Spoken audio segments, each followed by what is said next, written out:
And we're live. This is the May 1st, 2024 open meeting of the Town of Auburn Library Board of Trustees. My name is Vera Klein. Our chair, Mary DeCourcy, is unable to attend tonight, so as vice chair, I will be chairing tonight's meeting. The meeting is being recorded by Auburn Community TV. Is anyone else in the room recording this meeting? The agenda for this meeting was posted on the Auburn Town website in compliance with the open meeting law.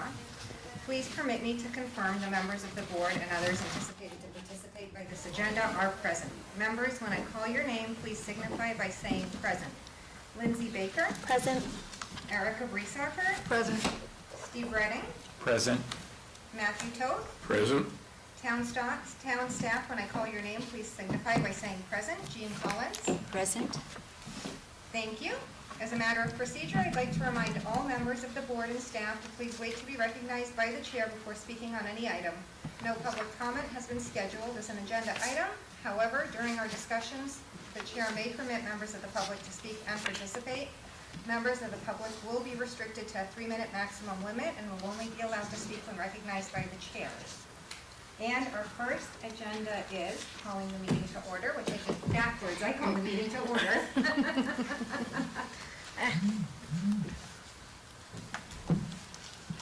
Roll call of membership. Do I roll call you guys again? I think it's It's all one mashup. It's fine. Yeah. This is a tough one. Just roll with it. All right. We're going to review the meeting minutes.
Are we good with the minutes?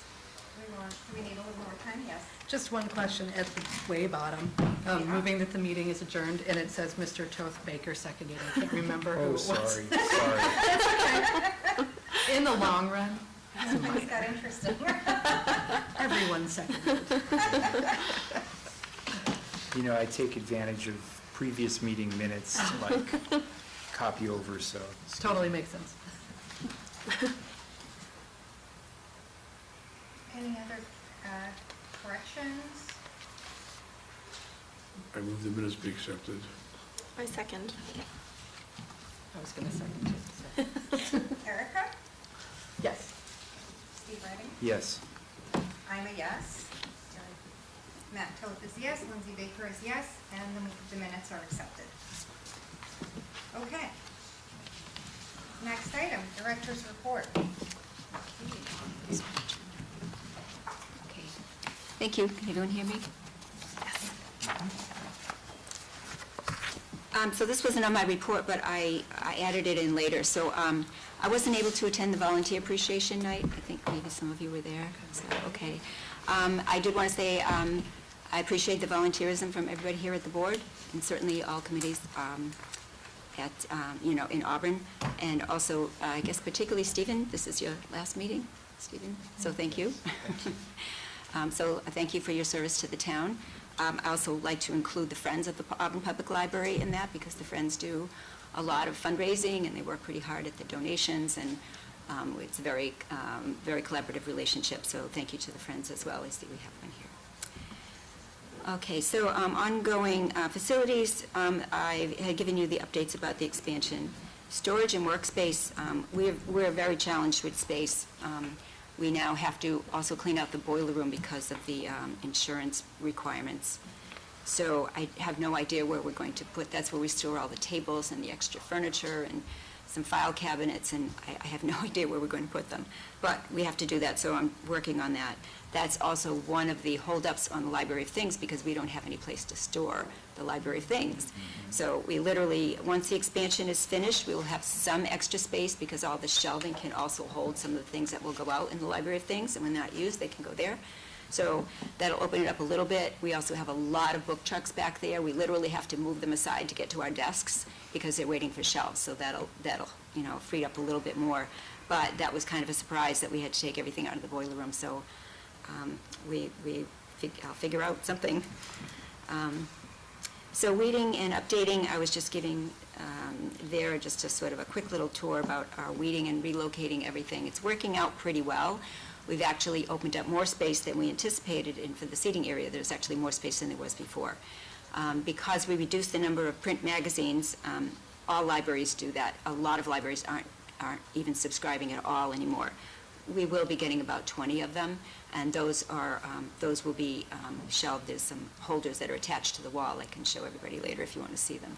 So that makes a better space, and it's right there near the reading area as well. So we moved the CDs. We continually are shifting around. We made a whole wall for paperbacks, but that meant shifting everything else behind that. So we're continuing to shifting all that. As we weed, we also pulling out duplicates, books that are, haven't circulated in 2 years, or sometime 18 months, kind of depends on what the topic is.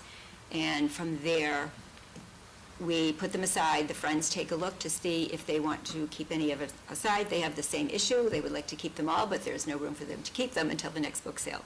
So after that, they're boxed up, and the Friends are our agent for that. So they then take, in turn, we have to stamp them and put the markers on there and, sort of delete them all from the catalog.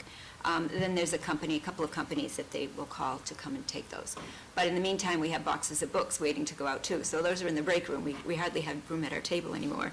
But it'll all smooth out once we, get a little bit further down for the process. One of the reasons that we don't have as many, or no library has as many magazines, is because you can now get about 3,000 of them right directly from our website. And they're in color. In the early days, they weren't in color. So, when you look at the cost of magazines at the supermarket and you're finished in like 5 minutes, it's really a good deal to do that. So the posting update, so we do have some promising candidates, and I've been moving forward with the interview process. I anticipate finishing that by probably Monday. We definitely have some good candidates from there. I will send all that information to Ed, including my ranking of, which ones I think, would be the best fit, and then we'll take it from there.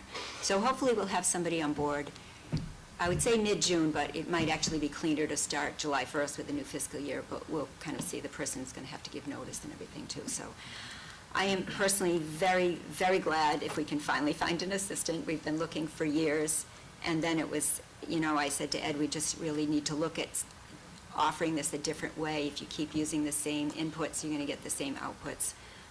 So in fact, we do have some good options this time. So hopefully by the fall, I'll be able to introduce all of you to my deputy. Summer reading program, so we're getting ready for the summer reading program. It's kind of like in retail where it's the holiday. For us, the summer is very, very busy. Our walk-in each week is about 1,800 people. That doesn't include, phone calls and everything else that we take care of. So we're gearing up for the summer reading program. This year we're going to do Children of the World. We're also going to try to do a different level. We do, one level for everybody, but this year, because it's Children of the World, there's so many different things we can do for a little bit older age bracket. So we're going to be working on some of those too.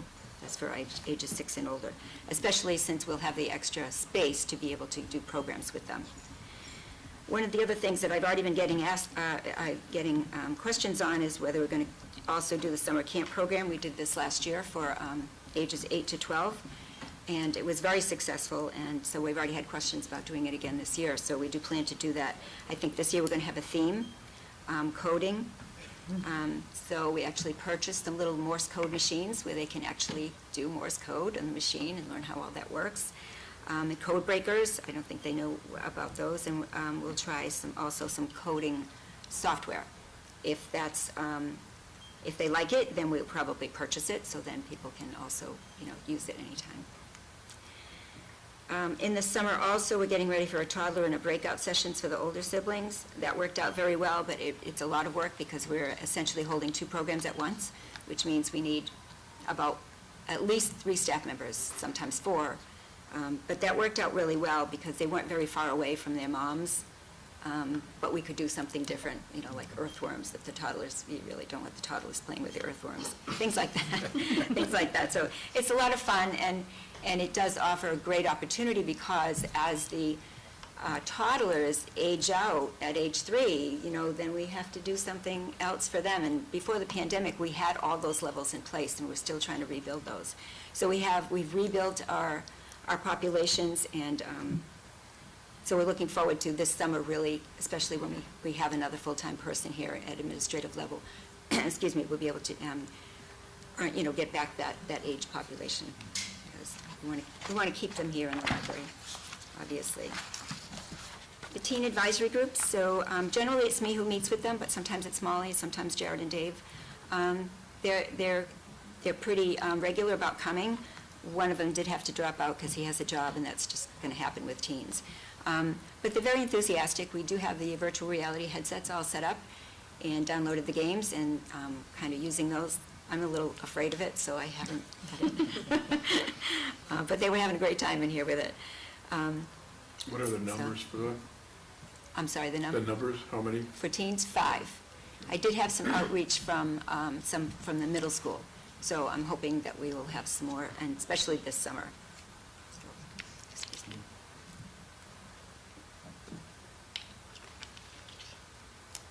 They will also, they'd already done some preliminary looking to see what kinds of furniture and how we want to sort of, teen area is still the same, but it's very outdated, and so we're just going to get a few more furnishings and see what they want. They want laptops there.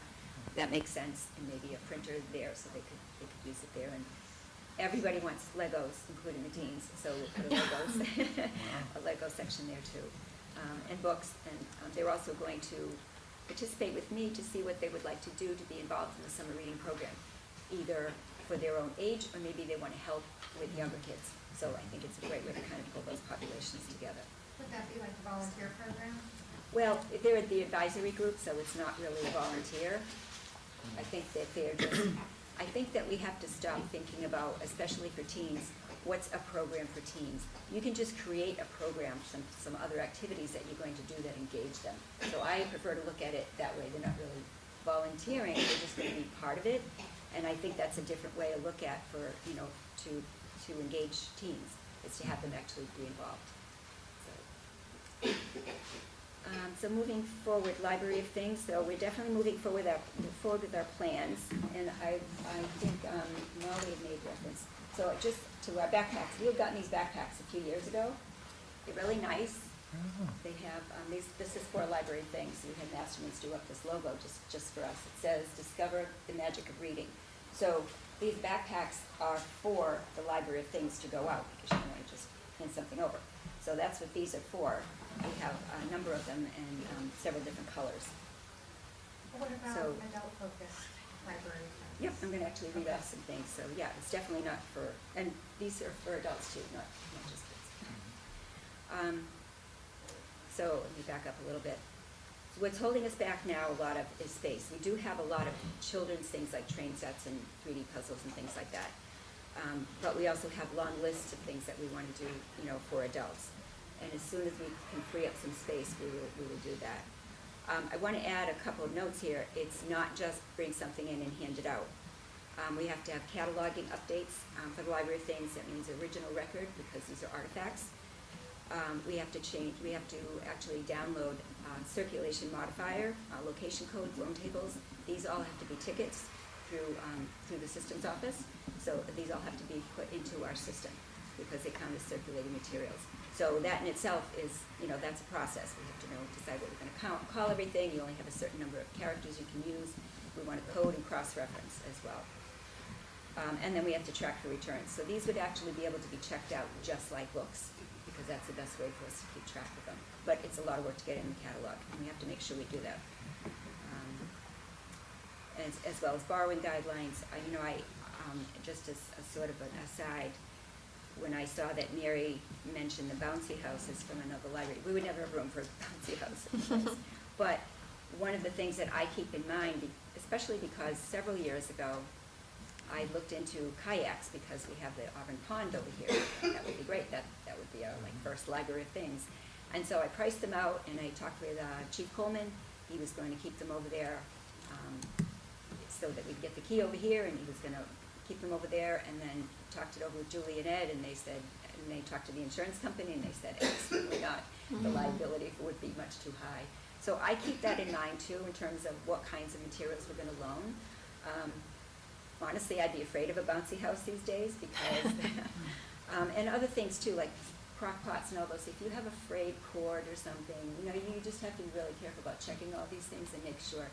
So for some of those, I'd probably ask Ed to see if, legal counsel wanted to weigh in on just some sort of a disclaimer or something, because you don't want to put the town at risk, and you just want to make sure you covered all the bases.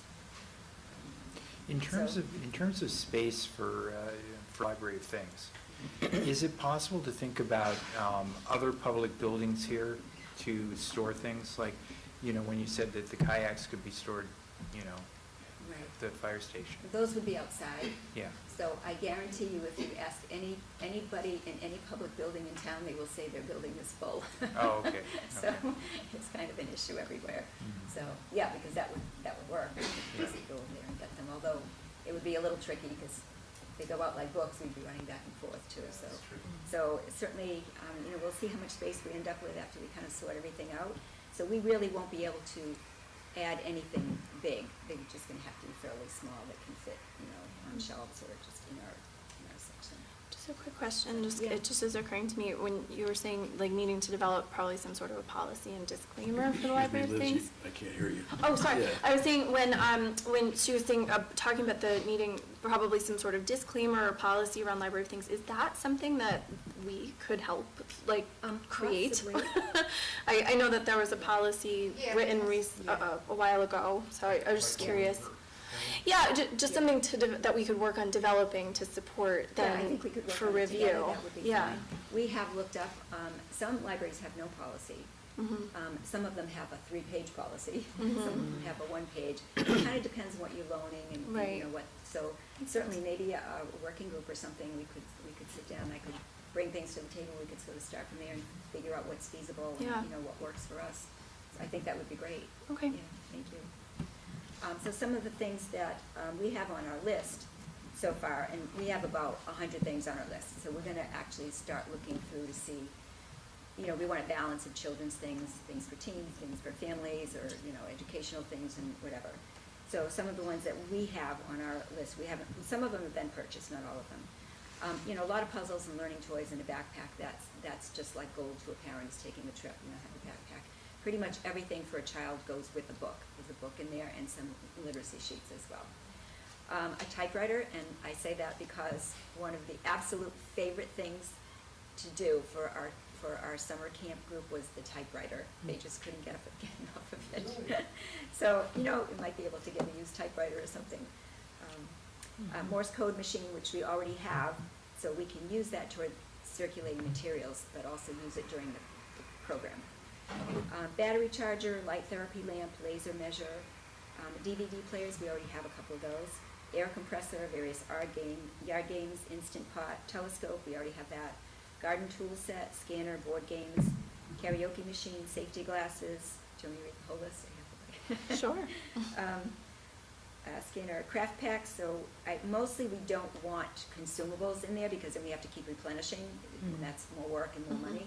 But I think there's an option for some craft packs, and sometimes we have a lot of those from our programs anyways, because we always have extras, because we never want to, if another child shows up, we don't want to have that. So we could add those in.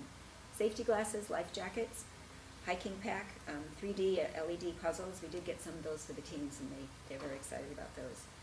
Clothing, steamer, train set, hiking poles, knitting set, crochet set, projector. We have a projector. Binoculars, Bluetooth speakers, bubble machine.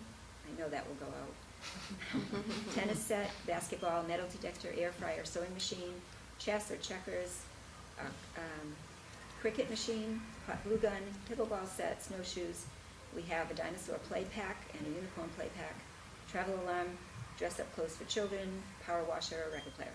So those are some of the things that we feel it's a good balance of some things, and they're all small enough so that we'll be able to store them. Would there be a possibility of accepting donations from the community of some of those things, if they're in good shape?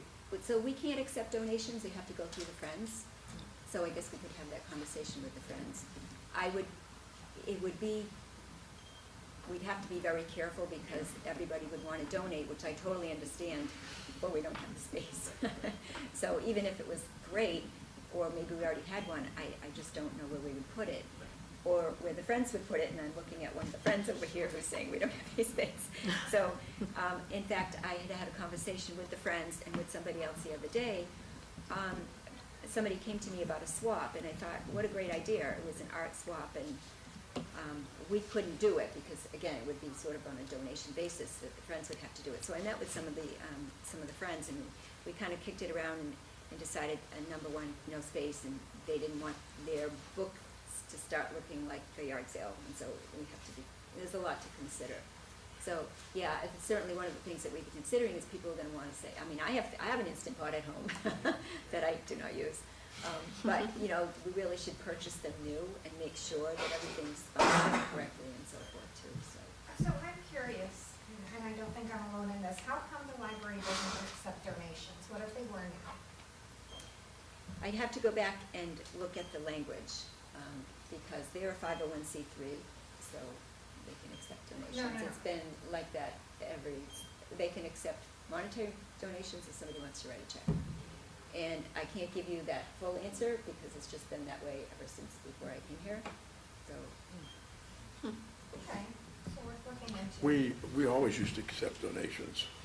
So there was a time when we did that. The library. Yeah, and you can have a policy on donations, Okay. but you will or will not accept out. The space issue, of course, would have to be considered. Right. But you can have a policy on donations. I mean, because it would be interesting to see a library. Lots of libraries do. Yeah, I'm curious because it would be interesting to see a library of things expand into, like a pasta machine, a stand mixer, things that people might use once a year but not have the space to keep themselves, right? But also, funds are limited, so people have or want to contribute a new thing for the purpose of the library of things, it certainly would only benefit the community. So I can explore that with Ed. Let's see. One of the issues also with people who, and that's why book donations go to the Friends, they were put on our shelves, and they weren't supposed to be because we are required by the state to spend a certain amount of money on books and materials. So, and because there's so little space, we have to spend that money that we're required. That's you lose certification if you don't. So if your books or your shelves or anything are filled with donated materials, you don't have any place to put the materials that you are required to purchase. So it's kind of a circular conversation, I guess. I will share, because it could, I mean, if we had storage, if we had backroom storage somewhere for the items, one of the libraries we visited has their library of things in like DVD holders. So the cover has the picture of the item, the back, the spine has the name of the item. If someone wants to check it out, they bring the little DVD holder up to the front desk, and then the person behind the desk goes and gets the actual real item. So you're using very, very small shelf space to show the community what they can take out, because everything's living in storage. Of course, that does bring up the storage issue, but it's one way to do it without taking shelf space from books. Well, it wouldn't take shelf space. I was talking about when people donated books that they went on the shelf. Gotcha. So, yeah, we know, like, we have a cabinet in our break room right now where we can put things there. It's not really a matter of, knowing how to catalog them or how to retrieve them. It's just there isn't any space at all, and I can certainly show you the garage if you'd like to see, and I have one of the friends sitting over here, and they work in a very tiny little space. We buff CDs and DVDs about 100 a week. That's how many they go out, and they're literally standing in about a 5-foot space to get that done. So it's just the reality, and this, most buildings here are space challenged. So we certainly will move ahead with this. We already had quite a bit of it done, and we're going to move forward hopefully in the next few weeks, because one of the things that we can do for circulating materials, and I'll go into this a little bit later because they're asking me questions about the budget. Library things counts as circulating materials. We're required to spend 15% of our total appropriated municipal income on circulating materials, and these count. So it doesn't all have to be books anymore. It can be some of these. So there are funds there to purchase them. When you're looking at purchasing, $90,000 worth of books, that's too much for a library our size. But there are some other options. Museum passes come out of that. I think I mentioned that before too.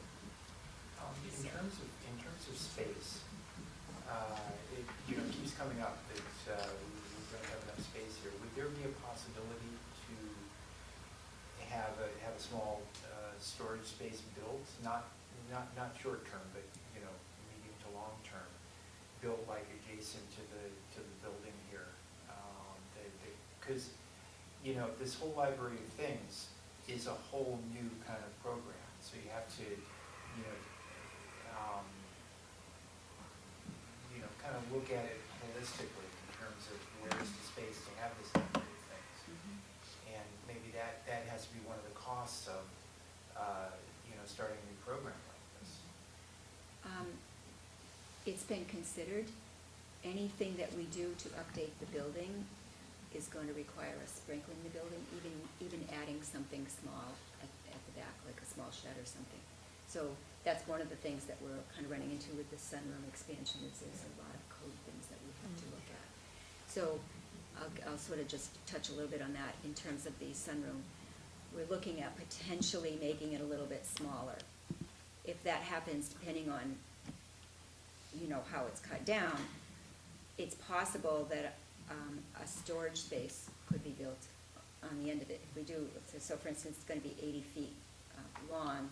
If we center it over here, possibly we can build a little storage in there. So we're really thinking about everything we can. That's really not anything that we're ready to do just yet. We're still looking at all of those. So yeah, we don't. A lot of libraries have 2 or 3 floors. They have cellars. They have attics. we have one floor, so. What is the latest on the expansion itself, like the funding for that? And I excuse my ignorance, I just actually don't know. I know there were some votes taken a while ago, and then obviously delays with COVID and stuff. I was just curious if you could expand on that. So, bear with me, I haven't looked at it for a little while. We needed more money, about $200,000 to sprinkle the building, because adding the sunroom on triggers that. That money was found. Now there were all kinds of other, I'm sorry, I haven't looked at it for a while. But, Yeah, you know, the that exact with a lot of figures people, aside, but yeah. We're looking now at, because the costs exploded from when we first looked at it. So I'm hoping we have another meeting in the next month or so, and even though it's summer, I'd be happy to send everybody an update. I think right now, we were looking, the architect went back and looked at some numbers again to see how much of a savings it would actually be if we reduce the size, and if that's really just going to kind of ruin the whole footprint, and it's just, you know, maybe not the best thing, that's certainly not my decision alone. So, as of now, we're looking at funding. A lot of this comes under Joanna Paquin, and so she was actually now working on the bridge, and actually, after looking at some different models and whatever, the bridge came in less. So maybe that's more money that can come this way for the sunroom, I don't know. It hasn't even gone out to bid yet, so Yeah. I'd be happy to, if we have another meeting, we'd be happy to send an update to everybody. Okay, so one of the other things that we also have to consider is whether they need a service, like if we loan hotspots or laptops or iPads, we're going to need to set up some sort of service so they can get to the internet. So that's something that's another added cost that we'd have to consider. And sometimes when I'm hearing for libraries who try that, these are the things that don't come back. So, hotspots especially. We did have iPads and Kindles that we used to rent out. I don't really know what happened. I think probably over time, they just get pretty abused, just from the use, Right. variety of use. But we did have those things that they were able to take out of the library. Yeah, I don't think they were internet-based. I think they had. I have no I'm not idea. sure. And I know that the models changed so quickly Yeah. too, and then all of a sudden you've got something that's, you know, no longer relevant. But, because, you know, if somebody wanted, you know, who's gonna pay for the software, and like, there's a lot of kind of licensing things involved too. So I'm not saying we wouldn't consider it, I think it's probably not one of the first things that we would consider. So, I was very pleased to be invited to the 90th birthday party for Dr. Martha Pappas. It was a tea party, and so I had an opportunity to present her with a library police jacket for the library and the Board of Trustees, and as you can see, I gave you a picture in here, but she was very pleased. She had a lot of questions about, you know, what we're doing with children's programs, and, you know, I had met with her before as well, and she remains very, you know, very active and is, you know, very engaged in what we're doing here. Our Cub Scout Pack 53 had a clothing drive. This was the first year they had it here, because they used to have it at Chuck's, but now Chuck's is, you know, they don't need to have that option. So they were thrilled. They said, we want to come back next year, because they collected 3,155 pounds of clothing in just a couple of hours. And they bring that to Savers or someplace, I'm not sure where, and they sell it, and then they use those funds for their programs. So that was, we supported that with the digital sign and put some flyers out and so forth, so they were very happy. And that was in the parking lot? That was in the parking lot, yeah, the end of the parking lot. So it was a good location, Yeah. and we had the, you know, digital signs, so people knew what was happening there, so it was good. Just another update to the CW Mars catalog, our Asp and Discovery. It's going pretty well. We still go out there at the circulation desk, and I just said to Jared the other day when I was checking something out, I said, what does this link go to? And he said, I don't know, I haven't seen it before. So it's, you know, it's open source, so it just kind of comes along as it does. And I said, well, I think it goes to the patron, back to the patron's records. We weren't sure, and I didn't want to lose the field that I was in, so I clicked it, and sure enough, it did. So it's it's good technology. It's just taking us a little while to get used to it, and just when we see something new, and then all of a sudden it's gone again because they didn't update, and it kind of mixed that one up. So, but we continue to work on that. We do some training to make sure everybody's, you know, up to speed with all of that. So it's actually good. Also, the website, I don't know if everybody had a chance to look, I put the link there just so you could take a look at the, it's really going to be about the same, it just needs to be more ADA compliant, and the old server, they had to get off the server really quickly, so that's why it's back on, it's on this new server and it's not really ready, but we are working on that. So anybody have any comments on the colors, or did anybody look? I have a question, not on the colors, and I might not have looked at the most recent update, but I was looking on the website, and you can click on library staff or board of trustees, and it lists all of us, but it says, if you want to reach the board of trustees, to get in touch with you. Right? No, we had the link. I, Oh, yeah, that's always been there. If you want to change that, I'm happy to, Yeah. because I don't give out people's email addresses, so that's been there since before me, and if you want to change that, Okay. I'm happy to. We'll send over, because we have the trustees' email address. Yeah, that's on there. Maybe it looks at an old version, so yeah. Well, take and a they're peek. shifting, things are shifting Okay. around, so that definitely is there. Yeah. But I can certainly take that out if you don't want it. It's okay. Well, I mean, we would like them to contact us, we would just like to give them a direct path. Right, well, the Yeah. link is there, if Okay. you want me to take that language out, Yeah, I can do that. I have the internet set up, and it does say the Board of Trustees, the list, it says that we may be reached by calling the library and leaving a message with the director, or by mail addressed to the Board of Trustees, care of the library, with the address of the library. And then it just says that we meet at the library on the first Wednesday of each month. Meetings are open to the public. Then there is a link to the Town of Auburn website, which is like the agenda center. But I actually am not seeing that link Okay, for it the was there. email address. I'm thinking that it was a casualty of switching over to the Sure, server, so yeah. I'll take a look and put it back, Yep. because it was definitely there. Great. Oh, we're finding Yeah, I think that they ought to it's have direct shifting. access. Yeah. Yeah, it was there, so we'll put it back. Okay, easy enough. Okay, anything else? I actually want to take you back to the meeting and updating section. I didn't want to bump you off when you were Okay. on roll.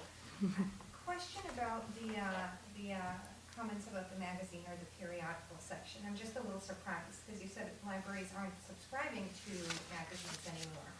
But in fact, a number of us have visited a number of libraries recently.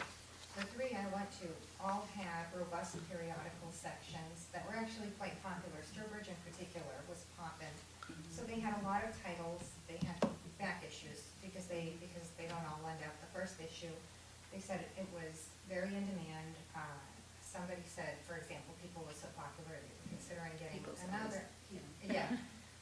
Consumer reports, cooking magazines, and that it generated a lot of excitement, provided they kept up with current interests. So I'm a little surprised to hear that we're gonna be cutting ours down so drastically, because it seems that we provide a robust, it's not the same if you look online. I agree, I don't like to read it online. So let me back up a little bit. It depends on your community, what community you support, and it depends on the space that you have. So one of the things that we would probably reinstitute them is when the sunroom is available, and then the part of the plan is to have some movable magazine racks there. But right now, we just don't have the space. And we had been watching, and they really weren't going out, and they weren't circulating very much. So we sort of took a look to see, what's the best, balance of what we can have for now. So we will take another look when we have more space. Okay, I and so- can tell you one thing, I wouldn't be able to reach that bottom shelf for Okay. magazines. It wouldn't be very accessible. And and you need maybe the edition, which is probably 2 to 5 years off, maybe when that happens, there would be a place for periodicals. I mean, a really nice space where you actually have some place Like to a sit. solid reading room. Yeah, Yeah, It would be. and that would be part of. but the consent. this certainly wouldn't be much. Yeah, but I wouldn't want to leave the community without, and my thinking is kind of like yours.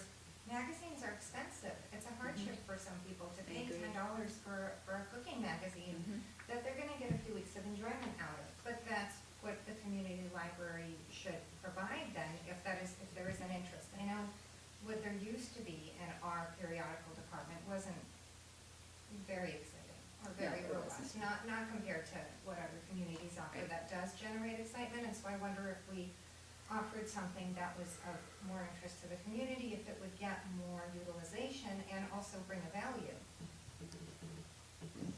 So Do I some can take a surveys look of at the that. community, see what they're Sure. interested in. Yeah, true. Because that would be really interesting. I mean, I know I used to just Google magazines in the store, and now I'm like, that costs a lot. Not everybody, you know. Yeah.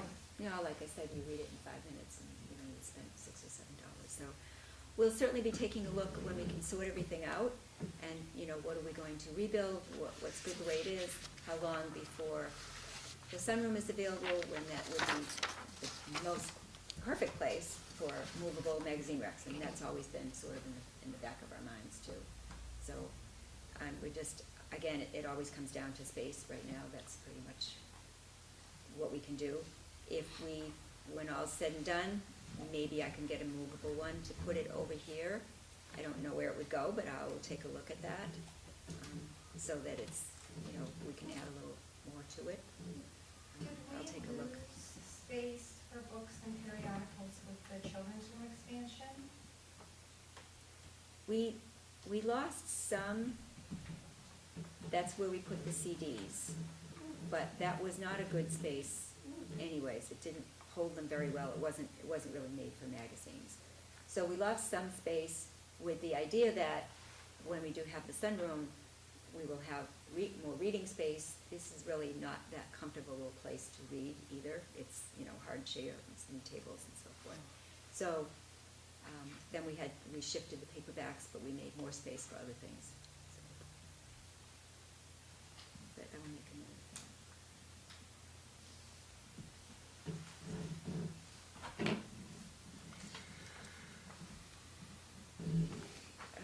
So, presentation to the select board. The select board had asked for division and department heads to present summaries and overviews of their departments during their board of selectmen meetings. This past week, DPW and Finance presented, and I will be presenting on July 29th with, I think, Board of Health also at the same time. So it's a 20 or 30-minute sort of overview, spotlight of what's going on in the department, and, you know, what's going well, what's coming down the road. So I'm looking forward to doing that, because I don't think they hear that much about the library at board. So.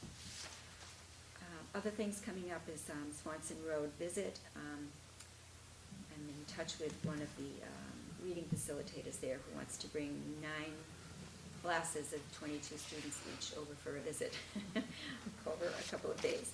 So happy to do that. And probably we're looking at about a month, so hopefully we'll have, you know, a place to do a quick story, let them choose a book, and make sure they've got library cards and so forth. So I'm guessing they will walk over, which makes it easier than like the Packagug. They have to arrange for buses and everything. I'll be reading at Packagug on May 16th. It's one of my favorite things to do. This summer we're collaborating with Auburn Youth and Family Services. We're doing a gardening program partnership. So they actually have some raised garden beds there. And we're going to do some educational programs here and partner with them. So it's really going to be summer long, so that children can start seeds and learn about the whole growth process, and also go to the gardens. So we'll be over there with them as well, where they can nurture the seeds and, you know, pull out the weeds and everything. And at the end of it, it becomes a community garden, so they will be donating the food to Auburn Youth and Family Services. So I think that would be great. It would be great with a little bit older children for that program. In 2 weeks, I will be hosting the Daisy Badge Program. So this is something that I've done several times. Also designed a badge program for the Cub Scouts and the Boy Scouts too. So this time they're doing shapes in nature and something along with bugs. So that should be a lot of fun. They get very enthusiastic. It's a lot of fun. And then someone contacted me about doing another one for the Boy Scouts, so I haven't started putting that one together yet. I guess this one twice. So, recent programs. So Eclipse glasses, I mentioned that one because that was one of the most recent ones. And the Eclipse glasses, I think, we started out, I had purchased about 250, because you buy them in certain blocks, a couple of months ago. And we offered them to the Auburn community first for the first 3 days, and then if we had any left, we offered them to people outside the community. And I don't know if people just didn't realize that the eclipse was kind of like sneaking up, because all of a sudden it was time, and we were out of glasses. And I just got these numbers from Dave, because they were almost 300 phone calls that Saturday morning, or walk-ins between everybody desperate to get glasses. Nobody had glasses for sale anymore. No libraries had glasses. We got rid of them. We actually had done, a program with them, and we made sure, one per household, and so it was very, very successful. So just to give you an idea of some of the things that we do with the program, because you hear a lot about programs and numbers and everything, but it doesn't really tell you anything about, a lot of what goes into the programs. So for this particular program, I had set the cap at 30, and we really didn't want to turn anybody away, so it was in this room, and so we pulled everybody in that we could. This was for ages 6 and older. So this is an example of how, we do a couple of stories. We read a fiction story, and then we read some nonfiction facts about eclipses, because they're old enough to kind of learn about it a little bit. And then we showed a short video clip. It was kind of animated, so it wasn't scary for them, but they got an idea of how that actually works. And so from there, we had them go into 4 different stations. So we had, it kind of took all of us. Some of us were running back and forth to the circulation desk and then back in here because we needed all of us. So those stations were included on one of our large fold-out boards. They had all the pictures of the stages of the solar eclipse, so they had to work together and put those in order. Another one, they held up a globe of the world, beach ball globe, and then somebody held a styrofoam ball in the middle, and somebody on the other end held a flashlight so they could see how that formed the shadow on different parts of it. The other one that we did was legal-size cardstock. We printed out colored pictures of the map of the United States with most of the cities in there. So they had to locate the cities to locate the path, and then they drew a line with a marker so they actually see the path of totality there, and then they could bring that home for placemat or whatever. And then the 4th section was they actually could decorate the glasses, because we just got plain white ones with all the jewels on there and everything. So there's a lot that goes into planning our programs. There's a lot of literacy pieces there, because literacy is not just reading stories, it's social literacy and all those other things working together. So it's very successful. And that's how, again, that's how a lot of our programs are set up. We'll have to do it again in 2044. Yeah, it's okay. In fact, if I could take another minute, because I know that in one meeting, Lindsay mentioned the reindeer, because I'd seen you and gave you the horse riding on a reindeer. So that wasn't the whole program. Right, but yeah. Our toddler programs every week, which are always full, both sessions. For this particular one, we always start out doing some exercises so they get to know their head and their body, and just those kinds of things, and sort of a silly dance, and they look forward to those. They start to learn them. After that, we hand out wobble seats, which are different colors, so that reinforces color. So we want a blue one today, and then also please and thank you, and so forth, and we sit on those and read the story. For this particular one, we also brought in some media. So we have, on a cart, we have a fairly, it's like 3-foot internet-based television. So we brought up pictures of real reindeer, so they could see what a real reindeer looked like, and they could hear it, because that's really all you can hear is their beat. So that was, another piece of it that we brought. And then they did the craft, and if you think that it's just stickers, they can work so long at just peeling apart a sticker and getting it in just the right place. And after that, they all followed in a parade. And that's a skill set. They don't know how to get in line. Some of them drag the horse, and some of them, whatever. Came back, and then after that, we do sensory bins. They all have a sensory bin. They're all different. We pack them and sanitize them each week. And they look in those, they share or they don't share. But there's something different in there for them to explore every week. And then after that, we do bubbles, and then they take home literacy sheets. So that's what we do for every program. So there's a lot of different pieces of information literacy in there. And so I just wanted to make sure, just looking at the number doesn't really give you an idea of what goes into it. I appreciate that you outlined in your report that it's not just reading literacy, that literacy comprises a lot of elements, and my poorly made point at the last meeting you have clarified and reinforced, because I do think that, there's a lot to be learned and to be said for, I think the solar one is a great example, and it seems like there's quite a few coming up, and that were also held for adults. Yes, so. we'll probably have 4 to 5 programs every week throughout the summer, too. So. Can you tell us more about the adult programs?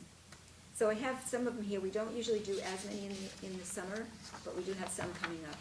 because we're so busy with the children, and a lot of adults tell us, I'm gone for the summer, or, it's hard for them to, sort of determine when they're coming.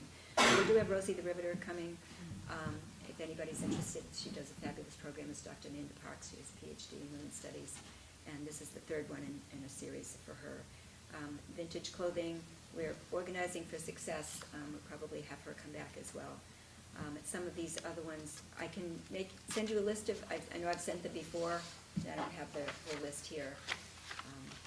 But we do have other, we've done stone walls, and of course now, because I'm drawing blank because we just did aerospace suits, which was very interesting. The Ukrainian Pisanki egg decorating, so we actually had 4 sessions this year because it fills to capacity, but capacity can't be 30 people because that's too many for that kind of a program. So she does it's like 2 hours minimum, and she does a great presentation. She's from the Ukraine, and she's been doing it for 50 years, so it's such a great learning experience. And then people, are able to decorate the eggs, and they've never done it before. So it's an art, it's social, but it's also educational. So So I have does a question anybody- for my own curiosity. Would the library be capable of having like a music presentation? We've Like done. in this room or something like that? We have done music before. Oh, okay. I was looking actually into doing, I'm trying to blank now, the ones that play the African music. You know who I'm talking about? I can't think of those. So yes, we have had some. We've had some before. Yes, we also have. For some reason, our community loves animals. Anytime we have a traveling zoo or anything to do with animals, it fills up in a heartbeat too. So you kind of get to know what community wants to. If you have a group in mind that do you have a group? Well, We as have part had of, some. as part of the Auburn Cultural Council, there's always cultural events that are looking for venues. Right. So, Yeah. Yeah.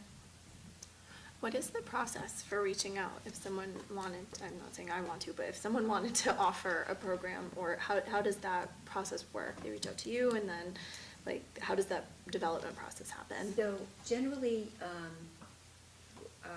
they can reach out to me, and some people do. Mostly, it's me reaching out to them. I will see somebody did something at a museum, and I will say, do you want to come to the Auburn Public Library? And so occasionally it works the other way. What we have to be careful about, and not that I have anything against it, and if we had another room, it would be fantastic, is people have a hobby and they want to do a program, but this room is used so much that I have to balance the use. This is a storage room, it's a program room, it's a meeting room, it's everything. It's a work room. We go back and forth all day, and it's used a lot. So I have done that on occasion. They have to balance that with the other programs that are going to engage more of the community as well. Makes sense. Can I just ask about this program for adults about exploration of owl pellets? That's actually for children. Okay. But the adults get right in there and do it with the children. I can tell you what it is. It's owl pellets with little tiny bones and things in there, and it's fascinating. I used to do that. Yes, they love it. I was gonna say, The I heard parents that go in over the there where school. we give them magnifying glasses. It's great. So, yeah. Okay, I was just perplexed because it was recently held for adults, and I was Oh, like, I'm so I guess I just was trying to do this in a, I guess it just ended up in No, a. it's okay.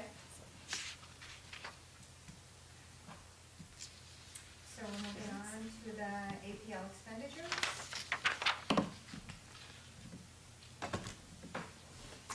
Is that the handout?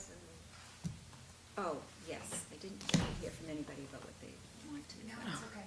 So this is Totally what missed this- the email altogether. Okay.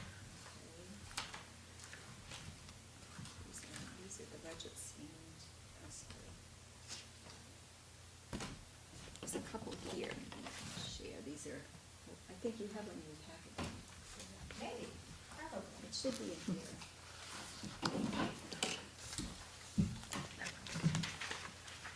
I don't know if it's, you won't do it, how about? Oh, that works.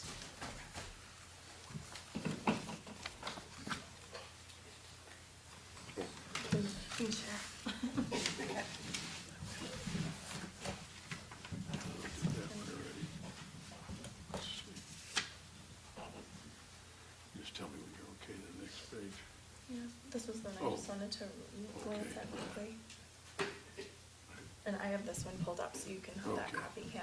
Yeah, that one ready.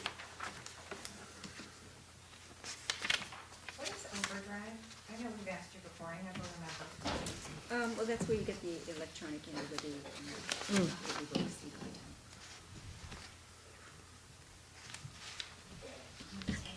Which has been a good thing because we have a little bit more space for books because so many people are either switch to reading online or they do both. So print materials. On the floor. Libby is great, by the way. Revolutionized my reading. Yes. I also use Libby all the time.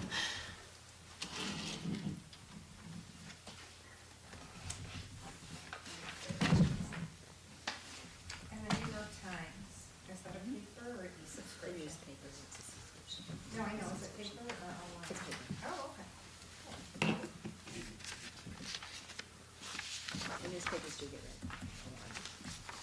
Not bad.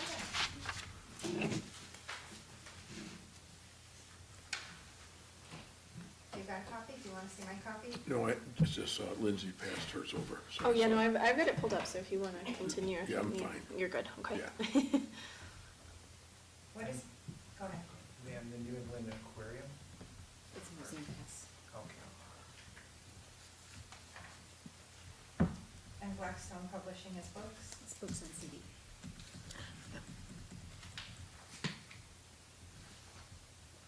W.B. Mason is office supplies. Usually. And Barbara Jorda. Barbara Jorda is the owner of STEM Beginnings, so she does a lot of the STEM programs. Okay. Cool. Part of that is the Young Scientists, which is also with the Y, that's a partnership, so that's grant funded, so we don't pay for those. But she does such a good job that we often have her back, do something for the older kids, and they're all STEM based and they're always good.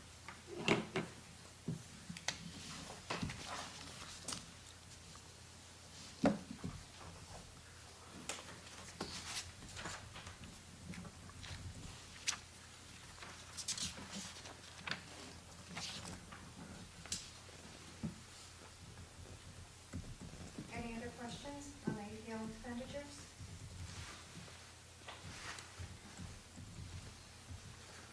Don't think so. Good, good, good. Okay.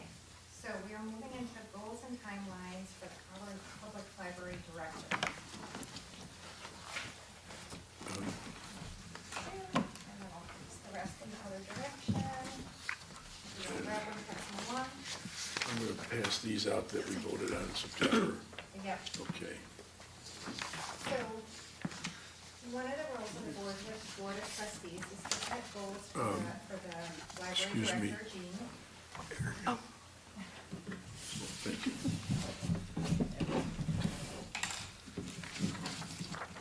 Okay, one of the roles of the board of trustees is that it is our job to set goals and to evaluate the director of the library.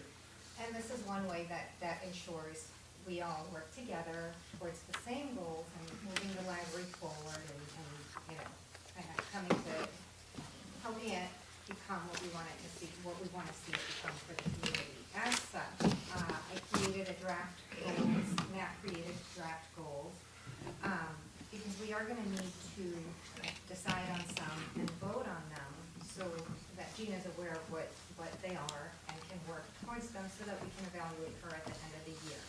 So this is just a proposal, this is a draft, we can certainly discuss it, we can make changes if there's anything else you guys wanna see on there, or if you want any more detail or questions, please, by all means. Hopefully, we can vote on them at today's meeting. If not, we can push it into the May 29th meeting, but I'd love to see them voted on sooner rather than later so that we can get this particular ball rolling. By all means. No, I mean, we might want to take a look at what we voted on already and decide how we might want to change that. And then how to add the other things that are on that list as well? Yeah, if we can incorporate them, Yeah. that would be awesome, because this has the goals and the assessment. Yep. So if we can merge them, that's the sweet spot. So consistent with the strategic plan, be to hire a librarian as an MSL or MLIS and Commonwealth certification as the assistant director. I don't care if that's called director or deputy director or whatever it might be called. And then by September 1st this year, and a children's librarian, MSL degree, and a Commonwealth certified by December 1st, 2024. That's what we had agreed on in September. And then work with whatever resources are available to return to a full staff at the APL by March 1st, 2025. And then those are the two main ones. And then the others, I guess, get incorporated kind of with, I can see with what you've got here, but these were things like we had talked a lot about. Offer technology classes and other young adult and adult programs, at least 30, with measurable outcomes, aside from the craft offerings, by April 30th, 2025.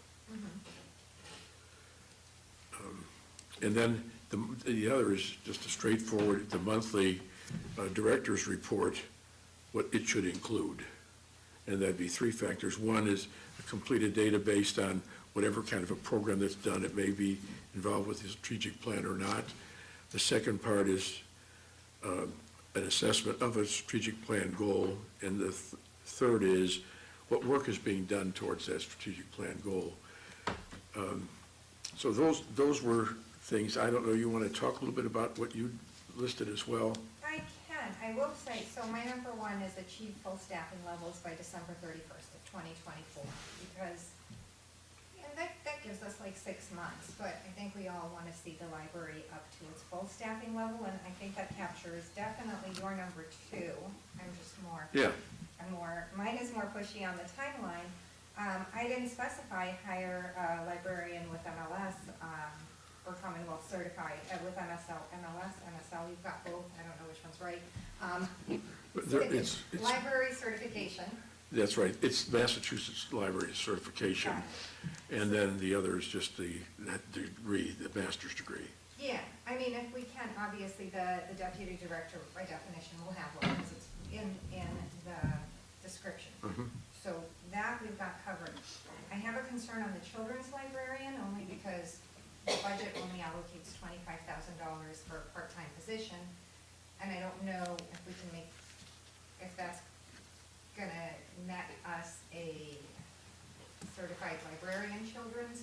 Not on your life. Right, so. I wish I would have known I didn't really pay attention to what was in that budget item at that time. I should have, because we could have gone to the Finance Committee. The Board of Trustees can do that, and if the director doesn't list it, the Board of Trustees can. And then to ask the Finance Committee, and if they're disinterested, you can actually go to the town meeting. Right. But I would not suggest even thinking about the town meeting. I mean, we couldn't till October anyway. But you could at October to try to get the additional funding for that.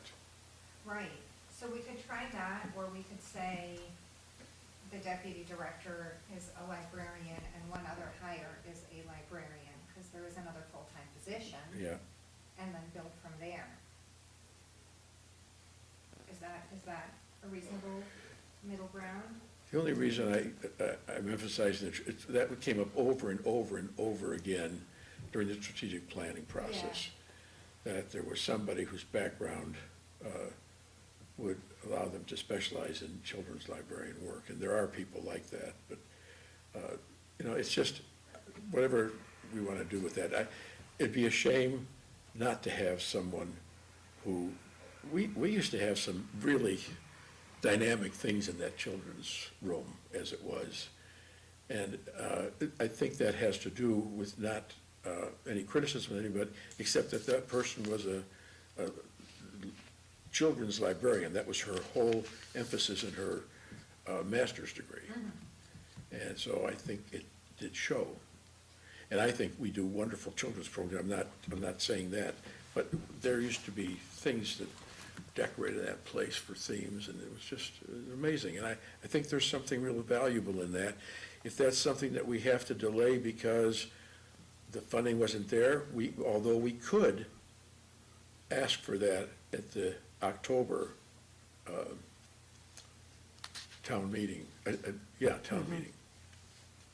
So we could leave it in there, and, because it's not listed till December anyway. Right. And we could see what happens with that, We can, Yeah. now, this is dipping my toe into the budget conversation, but just to make sure I understand, are there 4 openings presently? No, There are 3. there's 2.5. Okay, because I counted, but I could be wrong, I counted the deputy director, the children's resources assistant, a full-time library associate, and a part-time library associate, so which one did I get wrong? Well, we have another part-time associate. The part-time associate, sometimes they sort of, they job share, or there's one, so that's a little bit of a flexible number.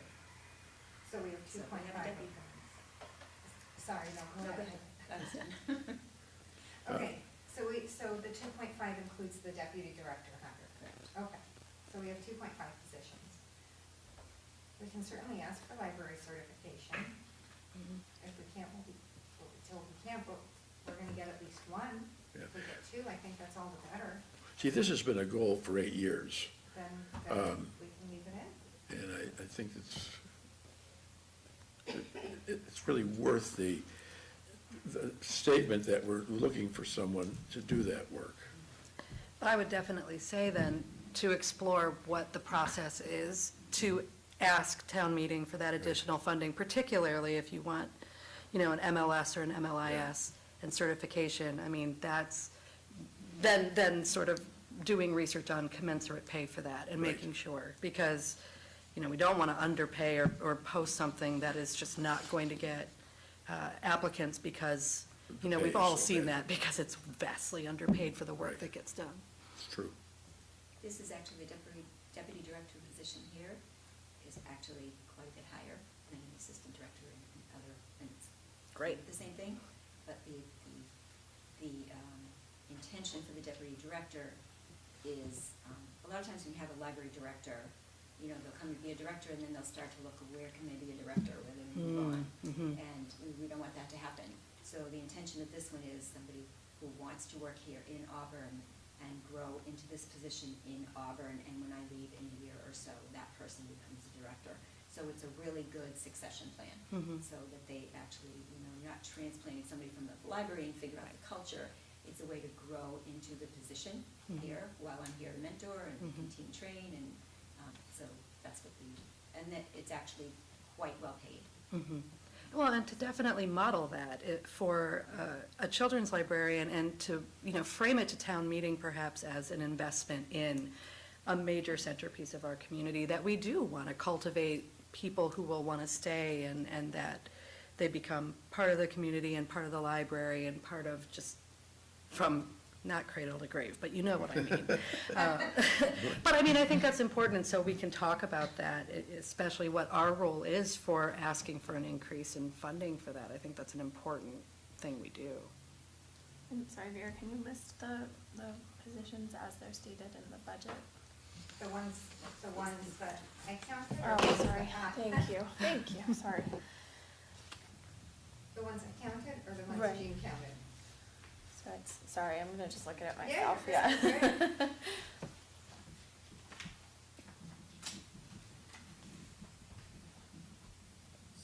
Okay, so achieve full staffing level by December 31st is acceptable as long as we add that they need to have MLS, at least 2 need to have MLS certification? Did I understand that correctly, or are we gonna specifically? I would say if that's something we want, or something the library staff wants, then we got to make sure that we have the funding for it. Okay. And so if that's what we want, then we need to make sure that we do go to town meeting and put in for increased funding for those positions. That is what we heard over and over again, and Mary's not here, but she was also involved in that strategic plan, but it's also in that strategic plan, you can see that. So that's a big issue. So I think it's worth keeping in here, and if it means going to the town, then it does. Yep. Because we've done that in the past. We haven't in the past 8 years, but we did before that. So it's Yeah. well nigh time to then, perhaps. I think it's just a timeline question then, Yeah. because that's a really long process, and if they don't accept it, then, so what does full Yeah. staffing mean based on what's planned versus what we're talking about? I don't understand. So I would be happy to fill in a little bit. When you consider full staffing, you have to consider what your patron use is. Before the pandemic, we had about 70,000 people a year, walk-ins. That's a lot, so we needed to be full staffing at a different number. Now, it's, most every library is less unless they're also, having meals or doing other kinds of things that, we don't do.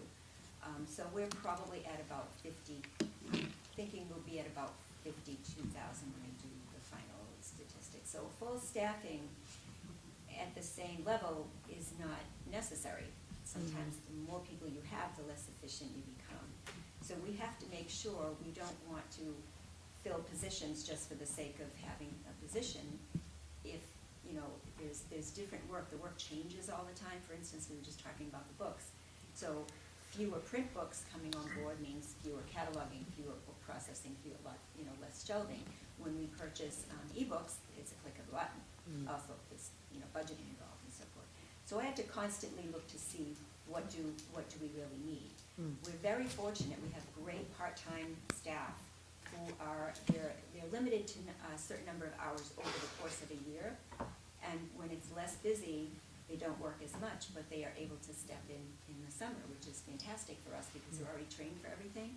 But then if you have them that many hours full-time, they're not needed, and it's nothing worse, and, or they're at entry level, so they can't do other jobs because their jobs are here. So it's a moving target all the time.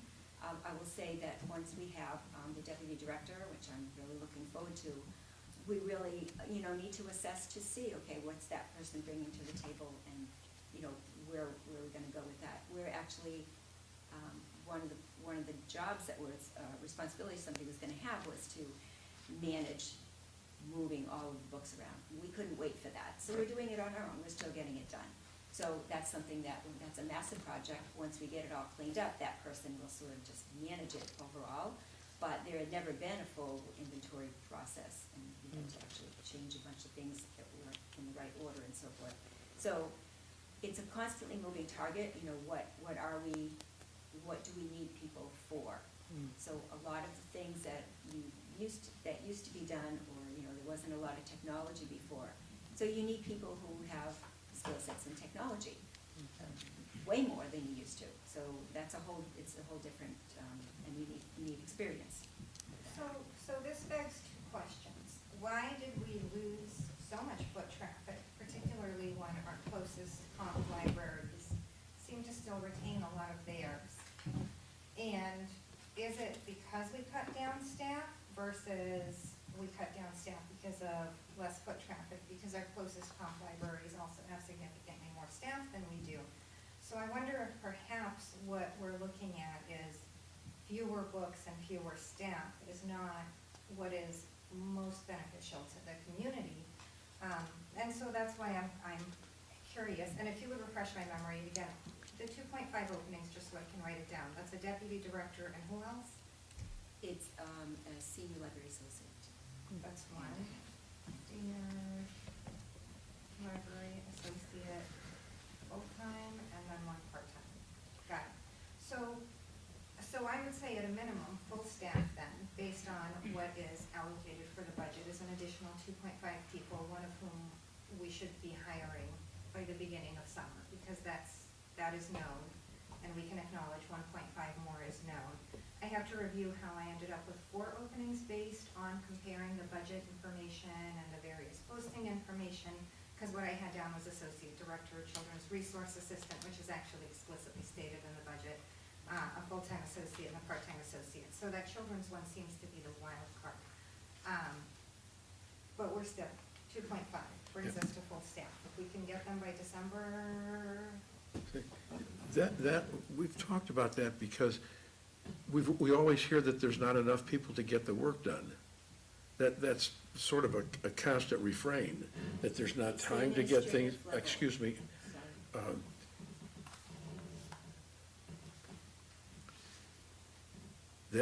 That refrain that says, we don't have enough people, I don't have time to do that, we are unable to do that, would seem to me, we talked about this even in doing something more dramatic earlier, but then that's why this is on here, to get the resources, so that that's not what it is, that we don't hear that all the time, even in the reports. And I know that the Board of Trustees has asked the director to do things occasionally, but the director said she didn't have time to get that done. Now, in the last month or two, there's been a little change in that, but that's why this is in here, that we return to all the available resources that we have are budgeted for. That's why it's there. Yeah, and so based on the budget, money was requested for positions, money was approved for positions, so everybody acknowledges there are openings that we would like to see filled, all of us. I assume because you guys requested the funds, the town approved the funds, so we can all collectively agree. More staff would be better, it would be less overtime, it would be nicer for the patrons, win-win, by December 31st of 2024 perhaps?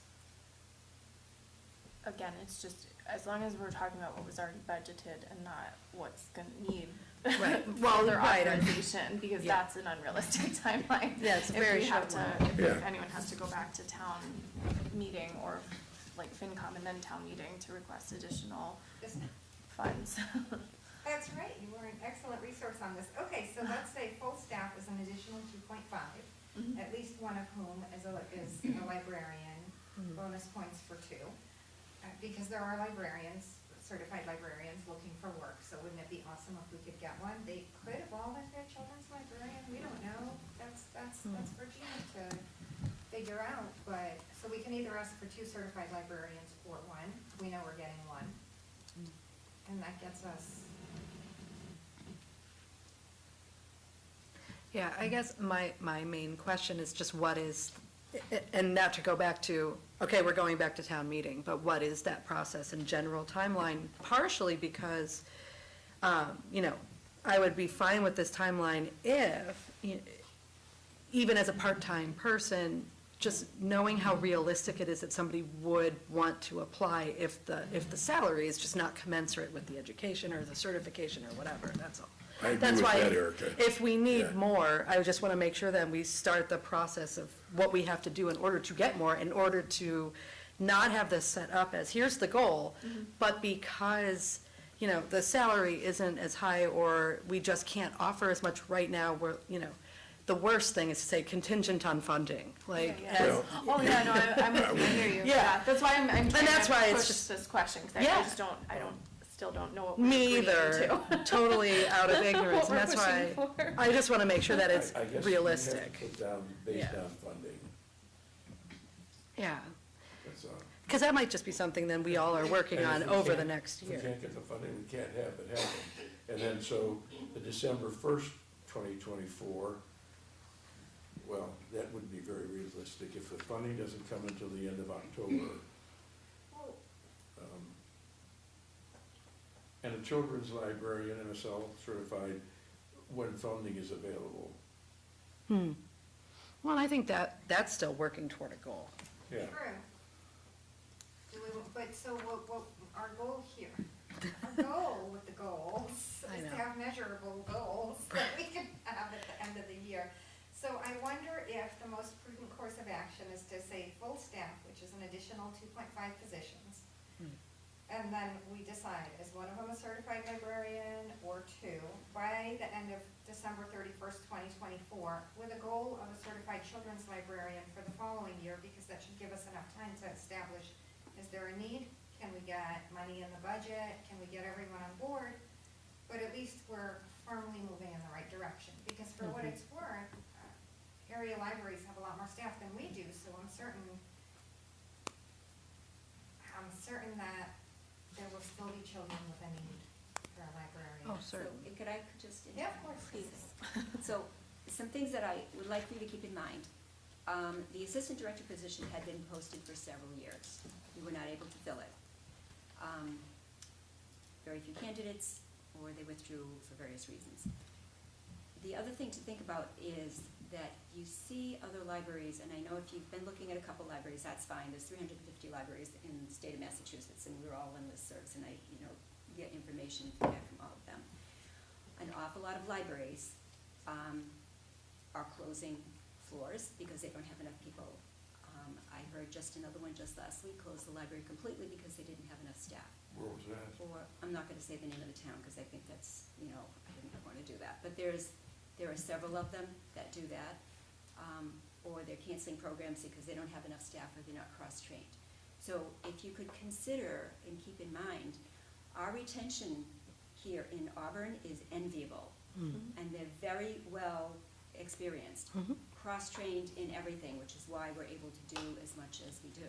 So, and like I said, other libraries, they have more space, that's great, I wish we had more space, but they're also sometimes closing floors because they don't have enough people to have on different floors. This happens quite a bit, I'm seeing a lot of that in the listserv.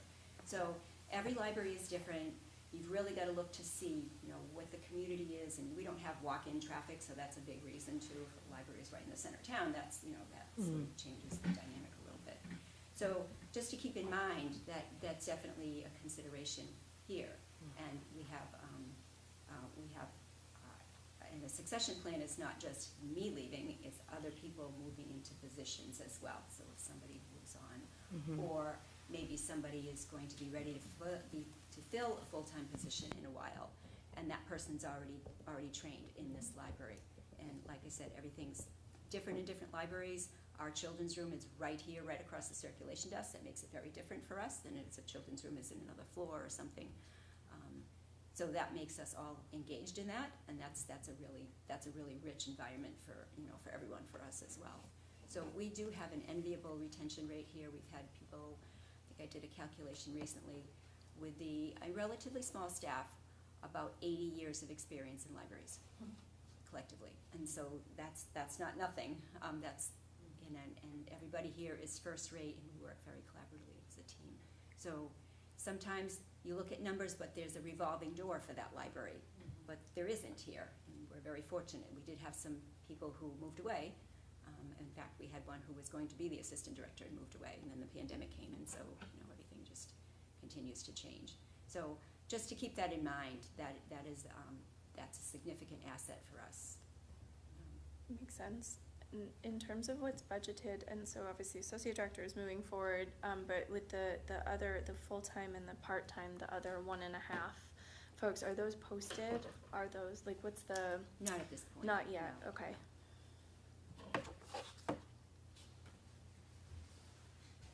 To get one through at a time. Yeah, no, it's fair, it's a And it's in a fact, we big had just process. filled,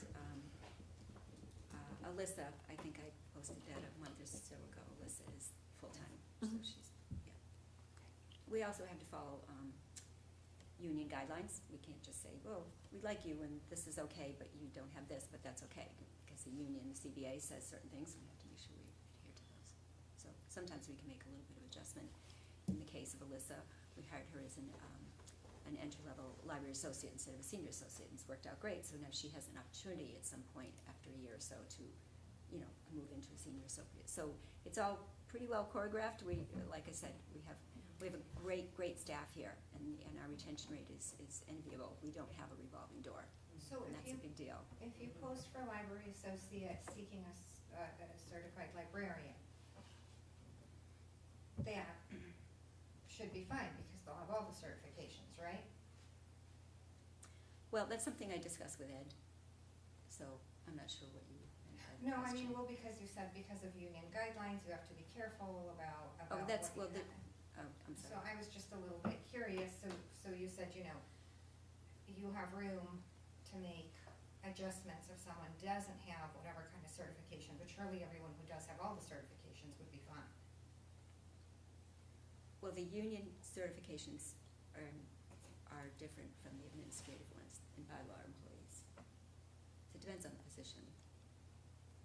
So the title matters and has certain criteria Correct. for And there's for the levels. titles. So like librarian, senior librarian, part-time librarian, all of those will have very specific duties and responsibilities that might also bring specific types of certifications, And depending on all of in that. reading over the union contract, I'm not sure that I was able to find that. So I'm just trying to make sure that, I left my copy at home. I know right where. I know, right? We can compare. All right, so 2.5, full staffing, 2.5 people. At least one of whom is a certified librarian, or at least two of whom is a certified librarian. If we could go for the certified librarians, all the better. They bring all that education and experience, especially public library experience. Right. Because that would be awesome. So are we good to move on to goal 2? My goal 2, sorry. Sorry, Matt, I know you were like, how do your goals compare? But I think I nailed your 2 goals into the first goal. Okay. I think we hit the good middle, the viable middle ground, all things considered. Number 2, I have creative volunteer program for seniors, including but not limited to the senior tax write-off participants, as well as teens. And while in the past, when we have spoken about volunteer programs at the library, about could the library possibly find, or could the library benefit from volunteers? I'm gonna put this in a different direction. This is a direction where the volunteer opportunity at the library will benefit the citizens of Auburn. Because we do have the tax write-off program for seniors, and we do have seniors who would like to volunteer at the library. And similarly, we have teens who want the volunteer credit for their college applications. So this is another way for the library to serve the community, as well as allowing the community to serve the library. So it's a win-win. So I propose that as a goal, because we don't have that yet, of I course. could speak to that. So we definitely have had the senior tax write-off people here.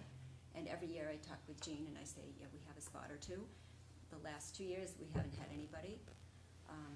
But before that, we had a same woman who came like several years. So we have definitely participated with that when there's somebody who wants the position. I know that I had mentioned this before. I've never, ever, ever turned down a student in the Auburn Public School systems who needs volunteer hours for, for college application, for, some of their programs. I've never turned anybody away. It's always short-term, and it's been approved by the union because it's a short-term that they can come here. We actually had, we had several of them over the last couple of months, so it's usually 3 to 5 hours. We figure out what we can give them to do. I've never turned away a student in the Auburn Public Schools, and I never will, and I don't think the director before me did either. So unfortunately, I will tell you, we have had some constituent feedback that somebody's daughter was in fact turned away. She was very disappointed. She loves books and libraries. She really badly wanted to volunteer. But I think to that end, this will be an easy goal to meet. If you already have the senior tax write-off participants coming, and I will just redirect said team your way. Please do. Absolutely. I think that's gonna make everybody very happy. I think that might have been a misunderstanding. Yes, because I've not turned anyone away.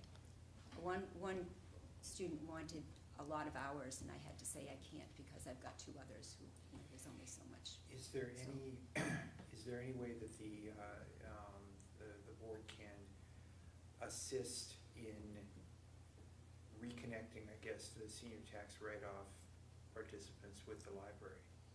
Because you said they don't come anymore. Well, I think that's, Jean Boulette pretty manages that from the senior center, so it sort of originates from her, so you want to speak with her, I think. I think it's important to have this goal, but I also think we ought to extend that to determining a method and a way to be able to add volunteers to this library.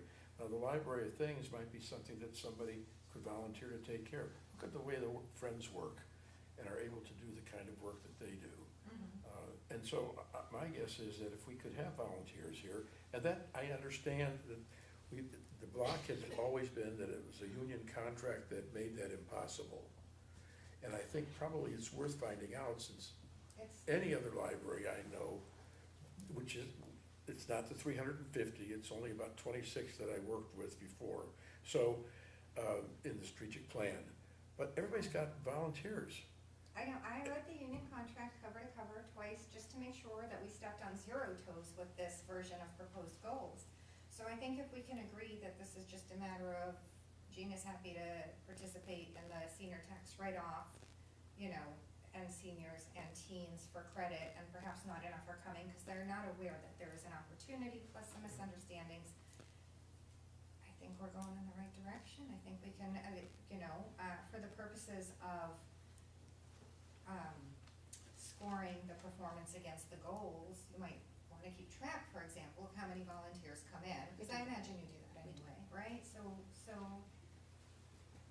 And maybe it's a matter of sort of reframing the question of volunteers, as opposed to, you know, people coming and saying, I want to volunteer, and then finding something for them to do. If the library can spend a little time figuring out what would be opportunities that would be good for volunteers. We do Maybe that. put them up on the website and say, we're seeking volunteers for this, this, and this. I don't know. Sure. That sounds good. But we'd have to, let's get that figured out. And that's why I said it ought to be part of the goal, figure out how that's possible with the union contract. In what way does the union contract block the use of volunteers? It apparently does not based on what did you find one?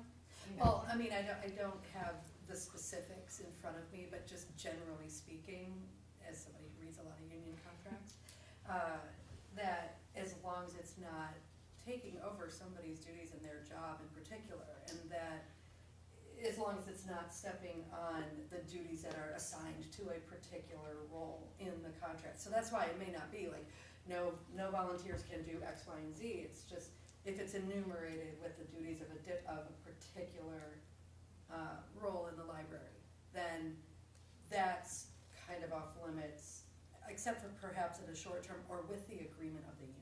Usually that's where there's a little bit of flexibility. It cannot just be from, you know, an administrative decision of, well, now we're gonna have volunteers do this. It's gonna be, the union has to agree, okay, so you know what, there is space to have some of this, and that's usually where that discussion happens. Yeah. Well, that's, I think it's time to take a look at that, because that's always been a problem with any kind of even suggesting volunteers. There've got to be people in town that would be willing to volunteer and to help and to extend the services and programs of the library. Right, and I did volunteer. I did interview a couple of different libraries, all of whom took volunteers. They're not all under the same union. It varies, Right. which is why I made a point of reading the contract to ensure that nothing was phrased in such a way that it would preclude volunteers coming to our library specifically. But I'm sure Jean knows where to apply them so that, you know, whether it's a teen, because they might be better suited to tasks that are different than a senior would be well suited to. So I think that ought to be at least explored.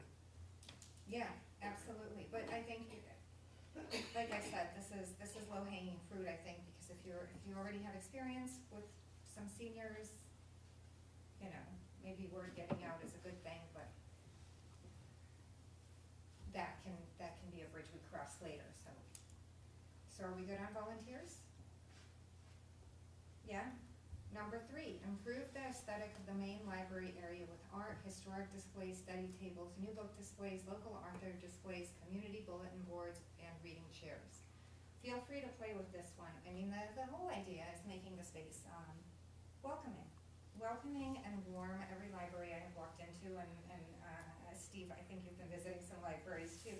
There's art, whether it is somebody's art project in the kids' room, or like art with the oil painting and the fancy frame, or a historical Sturbridge, historical Millbury, something that makes patrons feel curious, good, home and cozy.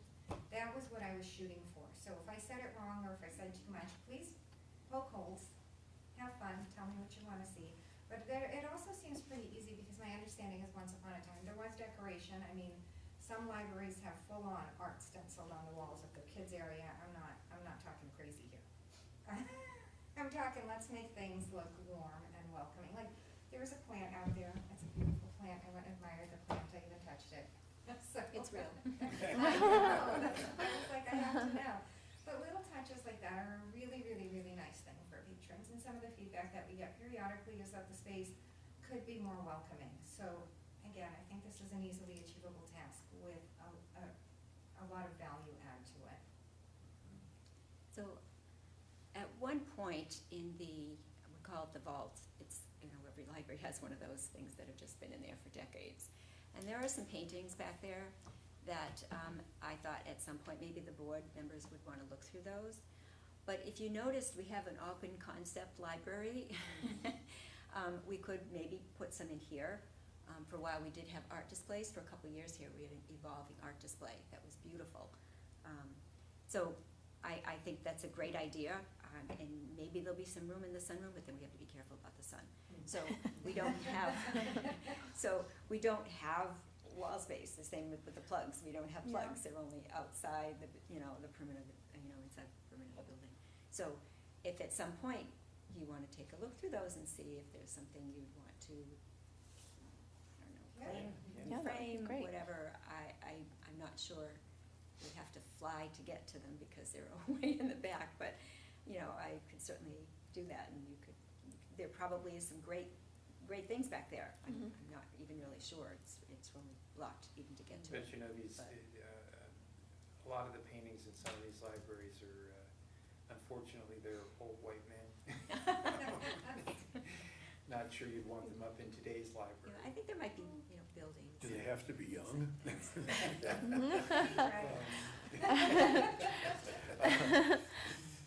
There are easels that can, Yeah. hold artwork, so.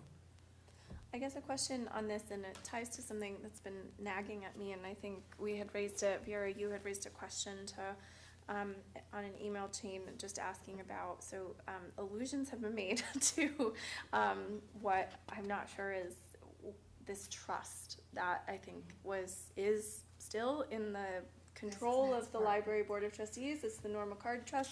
I think this has come up recently in a few places. I've now read through our annual report a few years back. I see a big line item for this Norma Card Trust. It has not once been raised to me or introduced to me. So as the newest member, I'm hoping we can get a little bit of oral history on that trust and what the status of it is. Okay, I can give you that on the Norma Card, but on the other little trusts that are there, we spend a lot of our money on the sign out front and on the expansion of the library with a lot of the trusts that we used to have.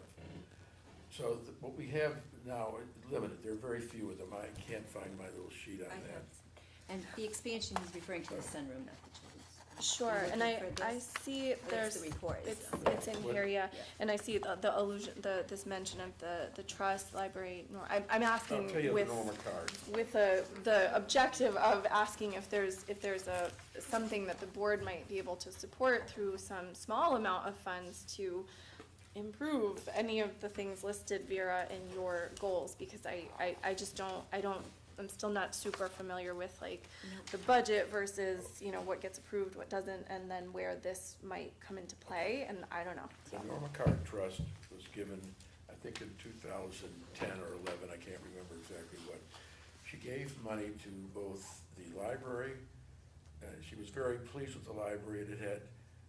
They had some reading groups at book clubs, actually, at Eddie Pond Senior Center, and she had come to the library before that a lot. Anyhow, she was very pleased with the library and left about $120,000 to the library, and the same with the fire department. The Board of Trustees, at the time we got that money, decided that would be held with only the interest being used. And that what could happen with the interest is the library director could ask for money to be used. And I think there's, usually each year there's about $6,000, $7,000, $8,000 in that. I'm not sure where it is right now. It looks like $11,000. And so that was meant, the hope was, because we were always concerned about programming, that money would always be available for programming. And we would not touch that principle unless there was some real emergency. Like an endowment. Huh? Like an endowment. Yes, that's Sure, exactly sure, right. yeah. So that you'd have that money to know that you'd be able to support programming Right. over the long haul, no matter what else was going on. And these other trusts, they're very small. I think that the biggest one is what, 300? I don't know, the biggest is $3,800.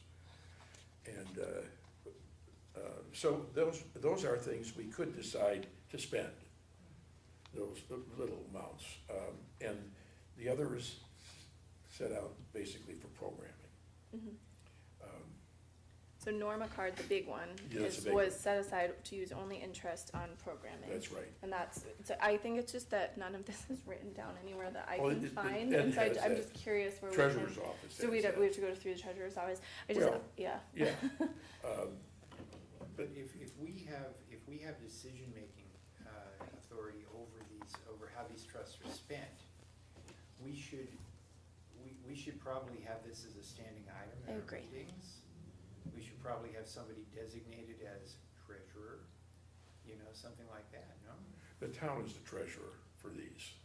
Well, the town is doing the accounting, but Right. in terms of reporting in every meeting, how much is in this trust, how much is in that trust? Oh, just get a printout for every meeting, what's in this Or get trust? a printout and just bring it up as a standing item, just to say it, into the notes, something like that. Right. Yeah, my question was very much related to the aesthetics and so maybe programming or things, but I think we keep hearing there's constraints, right? And so I'm just trying to I was so surprised and excited to know that there's some money in trust, obviously wanting to respect the rules of that, but I just was surprised, and I've been to now 5 meetings and it's never once come up. So I just wanted to make sure that we go on record as this is something maybe we could, to your point, put as a standing item. Maybe we designate someone whose responsibility is to pull the report and, just to stay on top of it. Because what a shame, what a missed opportunity to let it just sit and sit if there are good uses for it. Yeah, there's not an awful lot other than the principal on the Norma card, and that's requested by the library director. So, But looking at Norma Card, that's as much money as the entire fund for the cultural council. Yeah, it's not nothing. It's not nothing. You mean $11,000 is? $11,000, yeah. so the principal is $29,777, am I No. reading that correctly? That's just the earnings. That's the earnings. The print is quite a bit larger than that. I think this is not the full. It's $120,000, Okay, got it. yeah. Because I'm like, I feel like I'm really missing something here. So- And the other question is what have been the expenditures on this? Because it looks like Right. $5,800 was spent, and 13,000 was transited out, whatever that means. I believe that was towards that bridge, or towards this project in the back of the library, the expansion in the back of the library. But I thought it was just for programming. Well, the truth of the matter, it was supposed to be just for programming, but there was a lot of pressure when that grant was coming in for the Board of Trustees to use as much of it of this as it could towards that project, as a way to show that they were interested in the project. Okay. So who gets to make the call on money spent out of the trust? We do. Okay. Yeah, so I think I like the idea, Steve. I would put that out for us to agree on, that we would designate someone whose responsibility is to report out on this at each meeting and have it as a standing item. I don't see a reason why we wouldn't do that. I'm not saying we gotta empty our pockets every time there's a few coins in there, but like that, this isn't petty cash. This is a serious amount of funds, and if Jean is saying, hey, do you guys want to contribute to, something aesthetically in the library, but again, if there are rules of engagement for the trust, Well, there is we on the also would 120. want to have those on the principle, Yeah. understood, and then Yeah. there's flex with the interest. That's good news.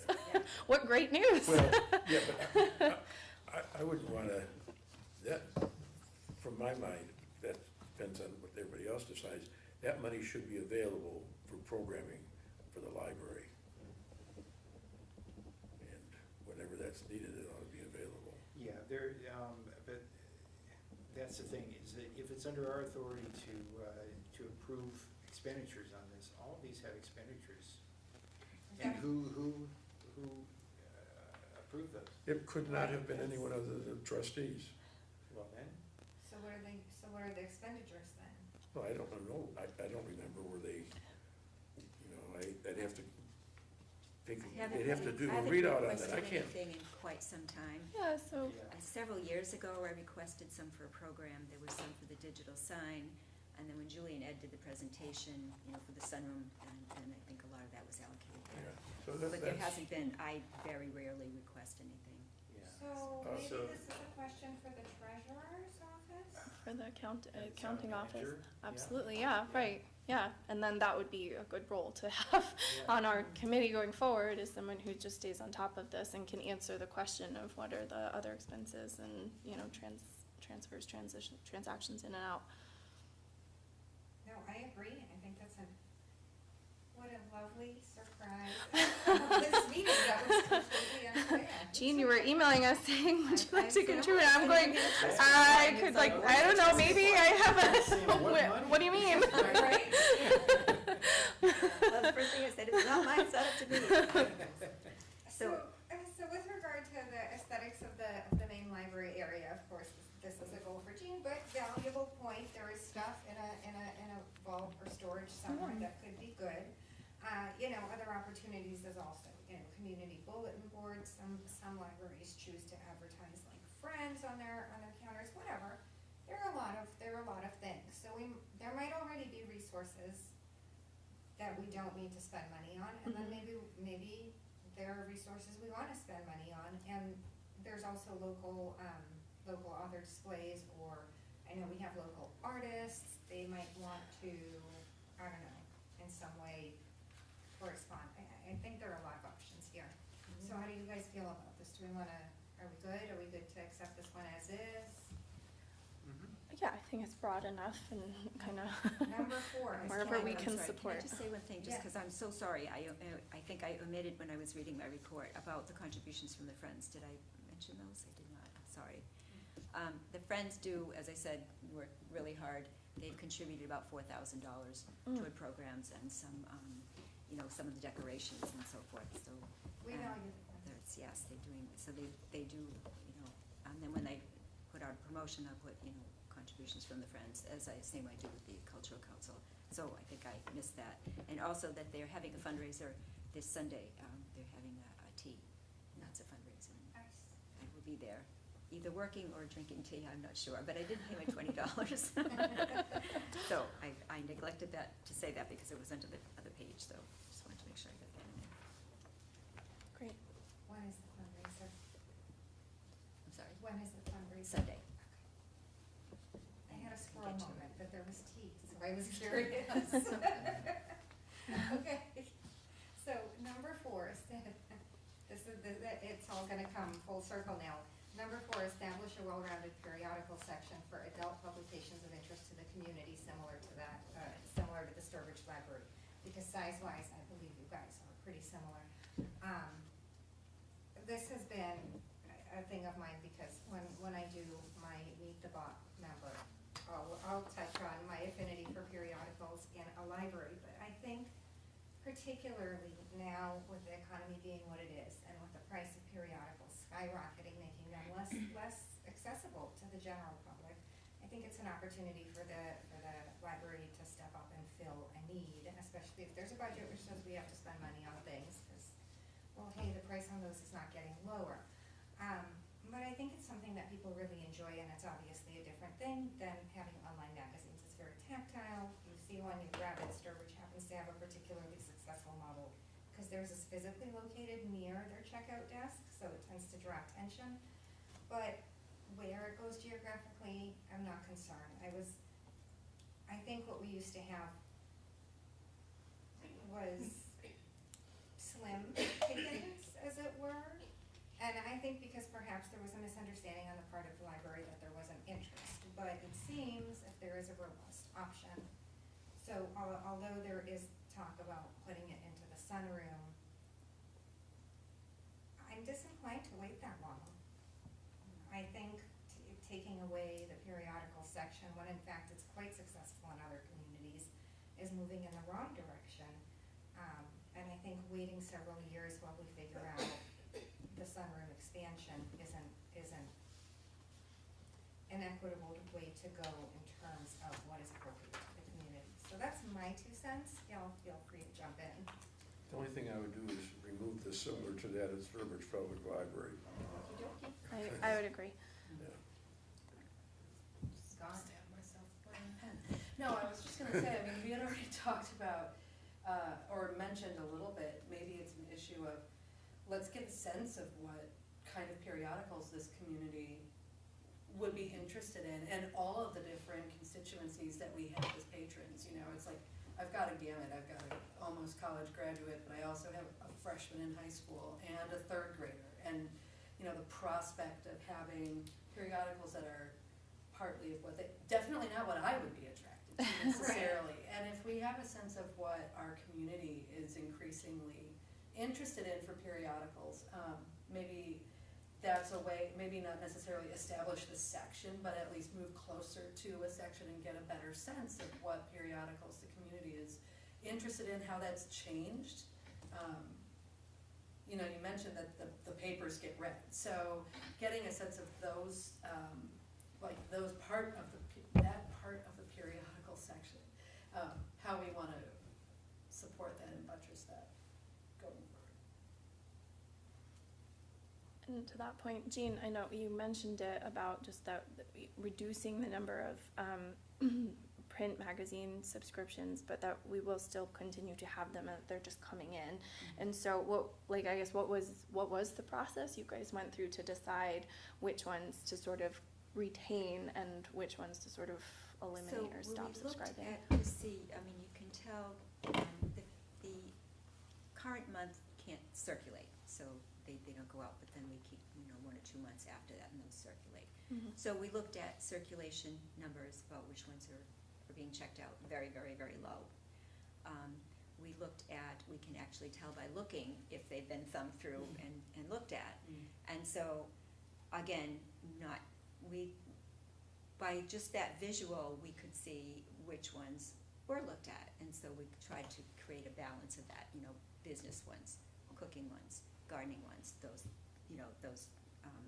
So we narrowed down, for now, it's not intended, we're just gonna see how this goes. Certainly, we could put something out here by the magazine holders, which ones would you like to see? Some of them, a lot of them go out of print, or they merge, or they go to, quarterly instead of weekly, and there's all different kinds of things that happen with that. So we did look at that, we looked at costs, and we just kind of determined from there, because we knew we had to move them, and they really weren't getting a lot of use there. I think that it definitely is a situation where they need to be someplace more visible and more attractive, and we only have so many options for that. And so my thoughts had been, in the sunroom, but we didn't think the sunroom would take that long, as long to get here either. So I can certainly take another look at that and see. Yeah, I would just want to make sure that our library has the same resources for our patrons that area libraries have for theirs. Especially if you want to go into the library and just kind of kick back and flip through a magazine, like having to drive a town over or something. It's kind of a downer. So that's where I'm coming from, is magazines still exist. People still like them. Periodicals generally, because obviously the New York Times gets read. I don't know what other newspapers we get. But not everybody wants to read a book. Some people want a recipe, or they want to read the Consumer Reports to see if the car they're getting is good, or which blender to buy, or what have you. And that one in particular can be a little tricky to track down in stores, So I would just want to make sure that we're meeting community need. Yeah. Well, maybe we have a role in assessing community need and giving feedback to That's right. the library. I would So agree. we can establish a well-rounded periodical section, but we can play a role in assisting figuring out what that means for the community. We can always communicate with the community at large with Facebook posts, or that's one of our roles, is we can go to other community events or Facebook and let people know we're out there and get feedback from them. I don't use it, but the Auburn site is certainly available. Right? Yeah. That's always nice and heavy. I don't know. I'm supportive of the goal. I don't see anything. I'm definitely supportive of the goal, and I liked your idea, Jean, of maybe it's just as simple as having a little, Yeah. if there is something you'd like to see, what Yeah. would it be Or to even inform? general, to more gardening, that maybe Right. not a specific title, but. Yeah, a little slip with some decorating checks. Business Um, ones are read. Mhm. National Geographic doesn't, I love reading National Geographic, but it really doesn't. It doesn't sort of move thing, much, so. yeah. It would be interesting too, I mean, you mentioned the Teen Advisory Council, like to ask Oh, yeah. them, you Yeah, know? that's on our discussion list Yeah, for tomorrow, is definitely. what they want in their teen area. Yeah, Because I they would need be to so have them there, curious. and so they're not all gonna be in one section. The children's will be in a different section, so it's Mhm. not like one big section, which it used to be. So that's Oh, gonna look different right there, because it can be Makes sense. separated out. Yeah, Okay. I'd be so curious in the answers. That might not be anything I can order. It might- Well, and they may also be like magazines. Yeah, I what do you know. mean? Well, that's why I have my phone. So yeah, I'm supportive of this. I think, I agree taking out the Sturbridge reference, and I think let's leave it open-ended and see where we're at by the end of the year, and it's, yeah.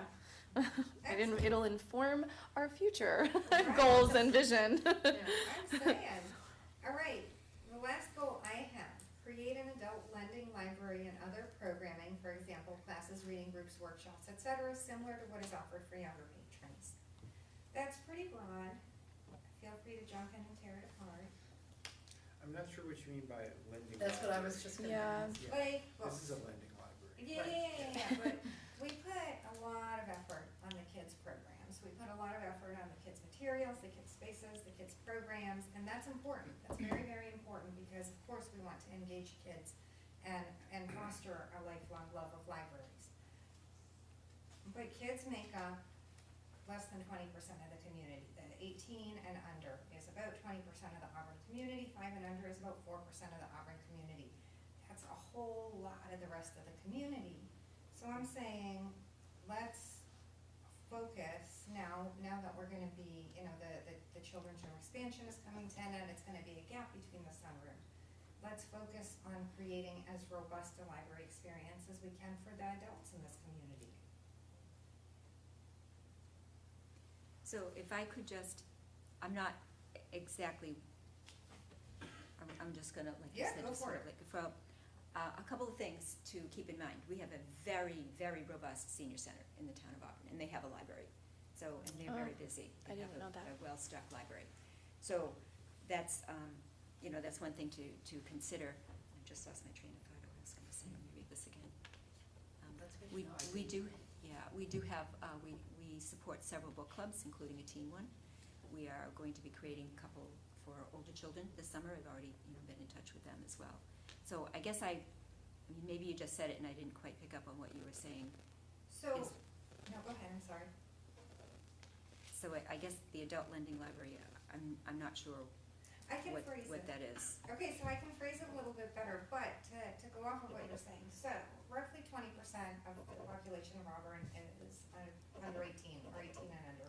I can't remember exactly which way that went. And let's say the 65 up, or what age does the senior center serve? Might be 60. Okay. That's also a fairly small, 60. Yeah, 60, 60, okay. that's so- also a fairly, actually not that huge demographic per, I think the most recent census, it's Right. not a huge percentage. It's the general adult category that's no longer kids and not yet seniors that Right, make up right, the right, most of right. Auburn. I'm saying maybe it's 20%, I'm not sure, and I apologize, I have the demographics, I tracked them down for the collections policy, and I don't remember that one. But let's say it's roundabouts 20, so we're still looking at 60% in the middle there, the 18 to 60. To make sure that the programming and the materials that we're offering also take them into account. Because I know the senior center has the seniors, I know you got the kids very well covered, like, we know the programs are rocking. But I wanna make sure for the average, adult somewhere in between there, they walk into the library and they find what they need, or they find a satisfying experience. See, I Or think- I can rephrase that, but No, yeah, go ahead. This business of offering technology classes and other young adult and adult programs, at least 30 with measurable outcomes, aside from the craft offerings. That's a goal that is consistent with what you're saying there, to create, I don't know about the lending value, but create programming, classes, reading groups, workshops, similar to that offered to young patrons. And that might very well be the technology classes. I know that we say that we do things individually, but there are people that like to do it in classes. Again, Yeah, this you're is limited, but I haven't, the libraries that I've been to, everybody offers technology classes. It's just part of the offerings. And I think we ought to be doing that here. I don't know, there may be, the senior center may have taken that over, I don't know. Because I heard at one time that they were trying to do things, doing programming there as well, in some of those issues, but I don't know if they've done that. But we could meld that number 5 that you have with that number 3. Mine just says that you do at least 30 of those, so that's a wide range with young adults and adults. And to do that by the end of April, I don't think that's unreasonable to expect that kind of focus on that, the young adults and adults. So, yes, go ahead.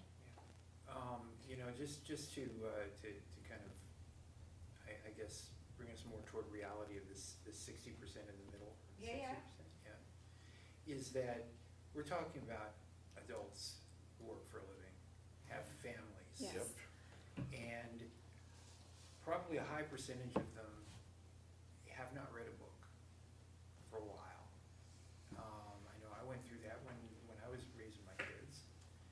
And so that 60%, you know, comes down to, you know, kind of a smaller number. 30? Let's call them 30. Let's call them maybe 20. Okay. Honestly. You know, and those are people, probably professional people whose kids are grown or doing other things, that kind of thing. We have to get a real handle on that demographic, because they're the ones that would be the target for these kinds of adult activities, I would think, right? Yes. Well, and to build off of that, I mean, we're coming up on graduation season, so I'm thinking about, right, recent college grads, recent high school grads. Some of them don't go to college, they go into the working world, and then their social environment changes, and how to start thinking about who are the different, pardon, chunks of this demographic, right? Like, how big in Auburn is it, like, post-high school, maybe up to 25? And how does that split in, you know, recent college grads, people who are looking for work part-time, or you know, just whatever, and what they're looking for, what they might use the library for. If they don't automatically think about it. When I graduated college, I got married and had a baby pretty much right away, and moved to a place I didn't know anybody, and I was like alone. I didn't know anybody. We were in my husband's like area he grew up in, and my mom was like, "Have you thought about taking your kid to the library?" I was like, "He's 3 months old, he can't read." She's like, "Yeah, but you can." And there were people Yeah. there, Yeah. and you'll find other people who are doing the same thing, desperately looking for somebody to Yeah. talk to that they don't live with. And so, you know, how many are those people? How many are people who fit in a moment that they're not at work or not at home or whatever, that are maybe middle age or a little older, a little younger, right? Like, just getting a sense of who that middle is, and what sorts of things. Is it technology classes they're looking for, or is it something else? Is it just, you know, a bunch of 40-year-olds who want to play D&D? You know, I am so down for adult D&D. Yeah. Right, yeah. And I say that as like my 15-year-old has discovered D&D, and like the parents have all been like, I hear D&D, I used to play them, right? But I don't know, and I don't know that we know that necessarily either. Yeah. I would just add to that too, straying from classes, although I like it. I mean, one, I think the quantifiable classes might be a little hard, right? Because I don't know how many resources we can pull in or come up with, for example, to meet the goal of 30. But that aside, where was I going? Oh, yes.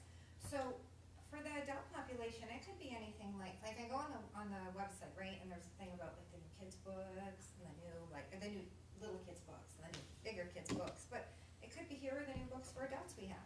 We've had that on for a couple of years. I ended up on a version of your site that was just kind of screwy because you're in transition and my timing Okay, was bad. because we've had Wildberry on there in a couple of different rows of them with 20 each. Yeah, Every week, so we update that, so we do have that. Okay, that's awesome. Or like a bestseller display, or like figuring out what adults want. Do we want an adult D&D class? You know what I mean? Do we know how do we use the tech because we're Gen X and we grew up with it, but but we need like other parents to talk to. Or weirdly like a play on, and I only hear this from my students, but like book talk, like TikTok but books, and you know how that plays into like, here's, not to say we want to turn the library website into a new platform, because I'm not saying that, but I am saying like, how do we engage some people who come in, don't maybe get to spend a ton of time here, but still might foster connections here, but I'm saying that having no clue. I think that's the, yes, go ahead. No, that really gets at trying to make the place a hub for the community. But you know, with the little access that there is to this room, there's not very much that you can do. And that is a problem. So I guess part of the question is how to rephrase this question, because obviously I cried out towards the end there.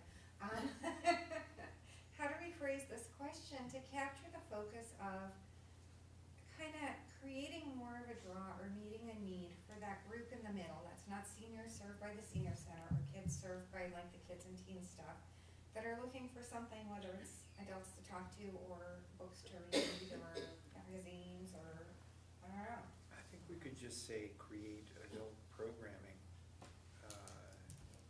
you know, classes, reading groups, workshops, et cetera. You know. But, and I guess. Without the lending library. Yeah. Well, yeah, I mean, is the library meeting their needs? Do we have a lot of people coming in that in between, grabbing books? Do they read? Do they like to read? Do they read other stuff that we don't know about? I don't know. Well, Yeah. very much like the periodical point that we had, it's doing some of that identifying and getting a sense of how do we, gosh, I sound weird, it's time, but getting a sense of how do we get a sense of that? You know, is this necessarily surveys, or is it something else where, you know, just figuring out and keeping an eye on, you know, all of these different sort of subgroups of that broad adult category. And that it's not so much about, it's moving toward creating this programming, but it feels like there's a step before we get to that. Okay. I don't know. Well, the stuff comes from the strategic plan that people already in the community already said that. What is that? We had the survey was Right. huge. Mhm. The response to that, all our focus groups were limited and some of the other interactions, but the surveys were pretty good. And it spoke to that. The trouble is, I find with the create programming classes or programming, discuss it, but there's nothing that's gonna help. Do we want 5 of those 10? Do you not care how many you have, or do you wanna put some kind of a number in that? Because otherwise, you've got nothing to, so if I do a program, it doesn't matter. So there's nothing that.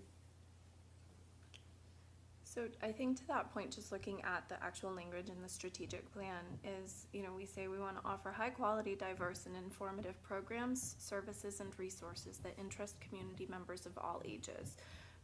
And then there's 3 points: deliver informational, entertaining programs that support literacy of all kinds, lifelong learning and community engagement.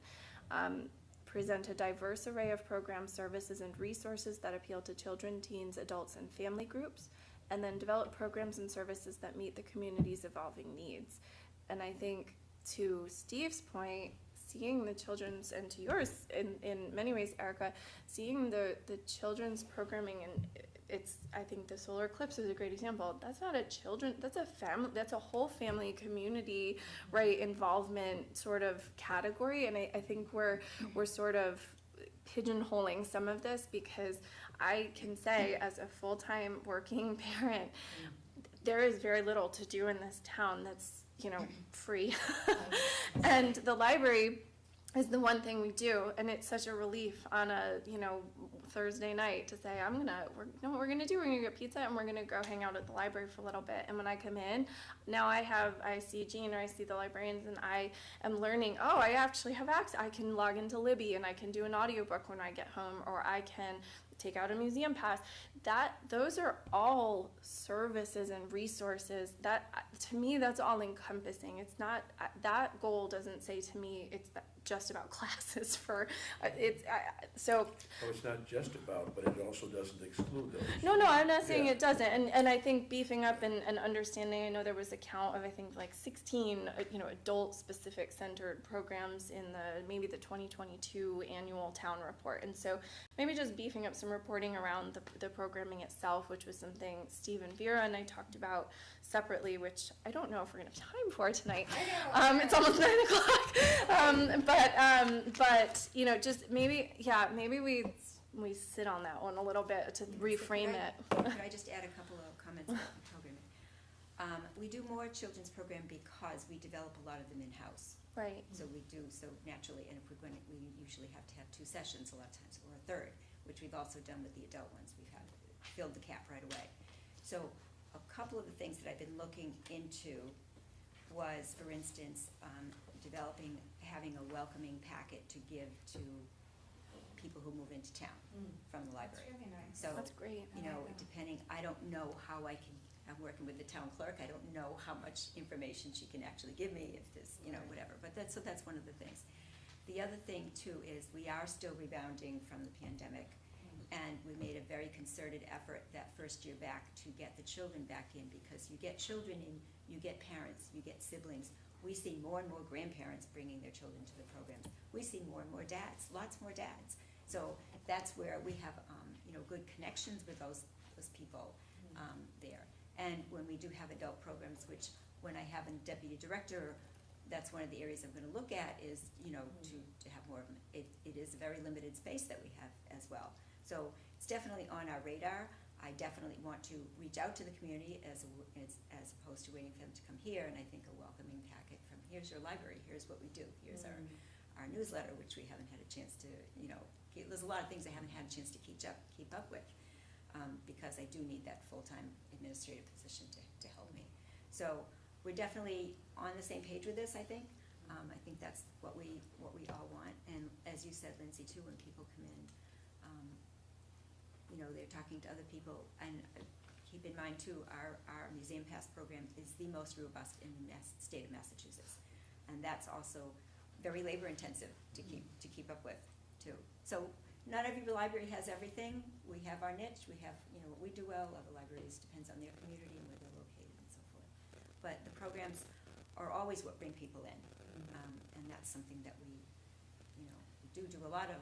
We want to do more, so we're all in this, all have the same ideas about that.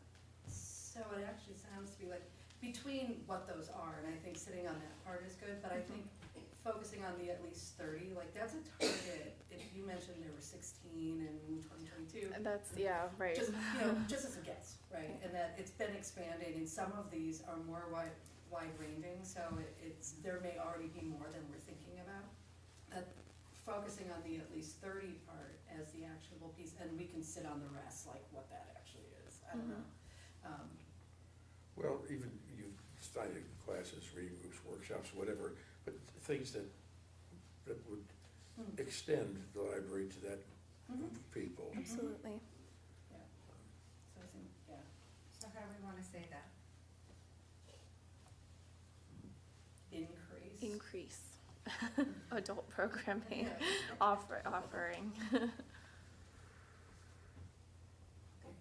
To your point also, Lindsay, when we have, adults are usually very interested in the children's program. I'll tell it. We have butterflies, there's a Sure. butterfly tent they land on, that we do earthworms, where, So they're very interested in what we're doing. They're listening to the story. They are observing. So it becomes sort of a family thing. And our teens sometimes come to our adult programs. You can't have a whole program with 2 teens coming, but they have been coming to some of the adult programs too, so. So with regard to family appeal and everything, that is valuable, and the kids' programming is valuable, but I want to make sure that we're not leaving behind adults without children, adults with grown children, or adults with teenagers who just don't want to talk to them. You know, Steve, even what you said earlier, I had no idea that the cultural council would offer that. We did have small music performances here in the library earlier. Yeah. And those were fairly well attended. I'm not gonna say great, 25, maybe 30 people. But there wasn't a history, and it started around 2010 or somewhere in there. So if the cultural council has access to some people who actually are performers, and this space could be available, or the other place to go, that we could always go to the Packagug Community Center. Yeah, yeah.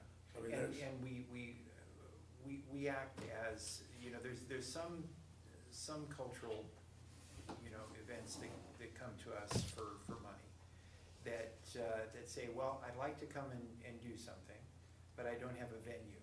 And so we sometimes act as liaisons between, we've done it with Packagug Center and that kind of thing, but I didn't know about the library. The library is a recipient of Cultural Council grants as well, Right. so, yeah. So question for the group. Do we want to vote on the goals now? Do we want to kind of tweak them a little bit more and vote on them in the next meeting? I think so, and then that way. Tweak. Yeah, Yeah. tweak and or refine, Yes. and then and then we can vote when we have full Yeah. membership. Mhm. Okay. I would add, at least think about this monthly director's report and what it ought to include in it. Yeah. Because that is a way to at least keep getting information that's beyond some of the other information that we get. And our next meeting is on the 29th, we reorganize, but we can have a regular meeting, there's no reason you Yeah. can't. Absolutely. Because it takes, instead of coming back for another meeting. So we would finalize this. Is that, okay. What do you want us to do with this? Do you want us to try to write up any of this at all in any kind of a way, or? I think on points 1 through 4, we kind of came to agreement. I think point 5 is the sticking point, and I would just ask everybody to read over the process for the scoring, because again, the purpose of the goals is in order to have things that we're gonna evaluate, because we're all moving towards the same goal. Yeah. So we do definitely wanna have this tool in place by May 29th, because, well, it just seems like a sensible thing to do. We do still have on our agenda a lot of things that we're not gonna do because it's getting late. Oh, it's way too late. Yeah. As well as the strategic plan tactics subcommittee report, and I leave that to you guys. If you wanna roll with it, you can. If you wanna table it, you put in work, but you're not. I know, Steve. So I trust both of you to. Very good, Steve. Steve's handing it off, signing off. Because I like you all, but I feel like we're about to fall asleep in our stacks if Yeah. we're here. I think so. Yeah. So, It's okay, I'll blame you when I don't bring papers back. Yeah, no, I mean, I think that the teaser for it is that, right, we looked at the strategic plan, we looked at the goals, we looked at there's a lot that's been created now that needs response. And so trying to come to a way where I think a more balanced approach to how we're getting the feedback. I was also had noted, and something for discussion next time is looking at the annual report, which you obviously must have to put a lot of effort into, and how do we just kind of align and kind of merge purposes so that we're getting the qualitative and quantitative information we want reported on in the strategic plan at the cadence we want, but also not as a separate effort, right? I think it's, right, I think that's really what we approached it as, and we did talk through the current strategic plan and thought about some maybe framing questions for the like, how do we understand and see progress against the goals? And so that's what this document is, and I'll share it with you, Jane, so you have a Yeah. copy, What is- and we can come back How does to it. this compare to the strategic plan? It is one for one. It's just Okay. a question in response to each of the 15 points of the strategic, 3, 6, 9, 12, 15, 17 points of the strategic plan. And they're just really framing questions that we didn't exclusively think about as right now answer these questions, but also how are we framing for the next strategic plan, because that's really the work that we're doing. And so starting to think about what are more constructive ways to like get the information, and then maybe that could inform a reporting process that we can work together on developing. So Coming to a meeting near you. coming to a meeting near you. Right. So that was the idea. So for your perusal before the next Sit meeting. and look at this. Right. and- It's something to react to start from. So yeah. I wanted This is to well done. say something about the children's room expansion, but there's a lot to say, so I'm going to hold that for the next meeting. I am extremely disappointed that we did not know this. And the reason I am so disappointed is, on January 24th, Ed got a 6-page notice about all the work that's going to be done on the children's room expansion. Right now, here and now, what's happening right now. We met January 31st. I have the meeting notes from that. We were not told one thing about the expansion.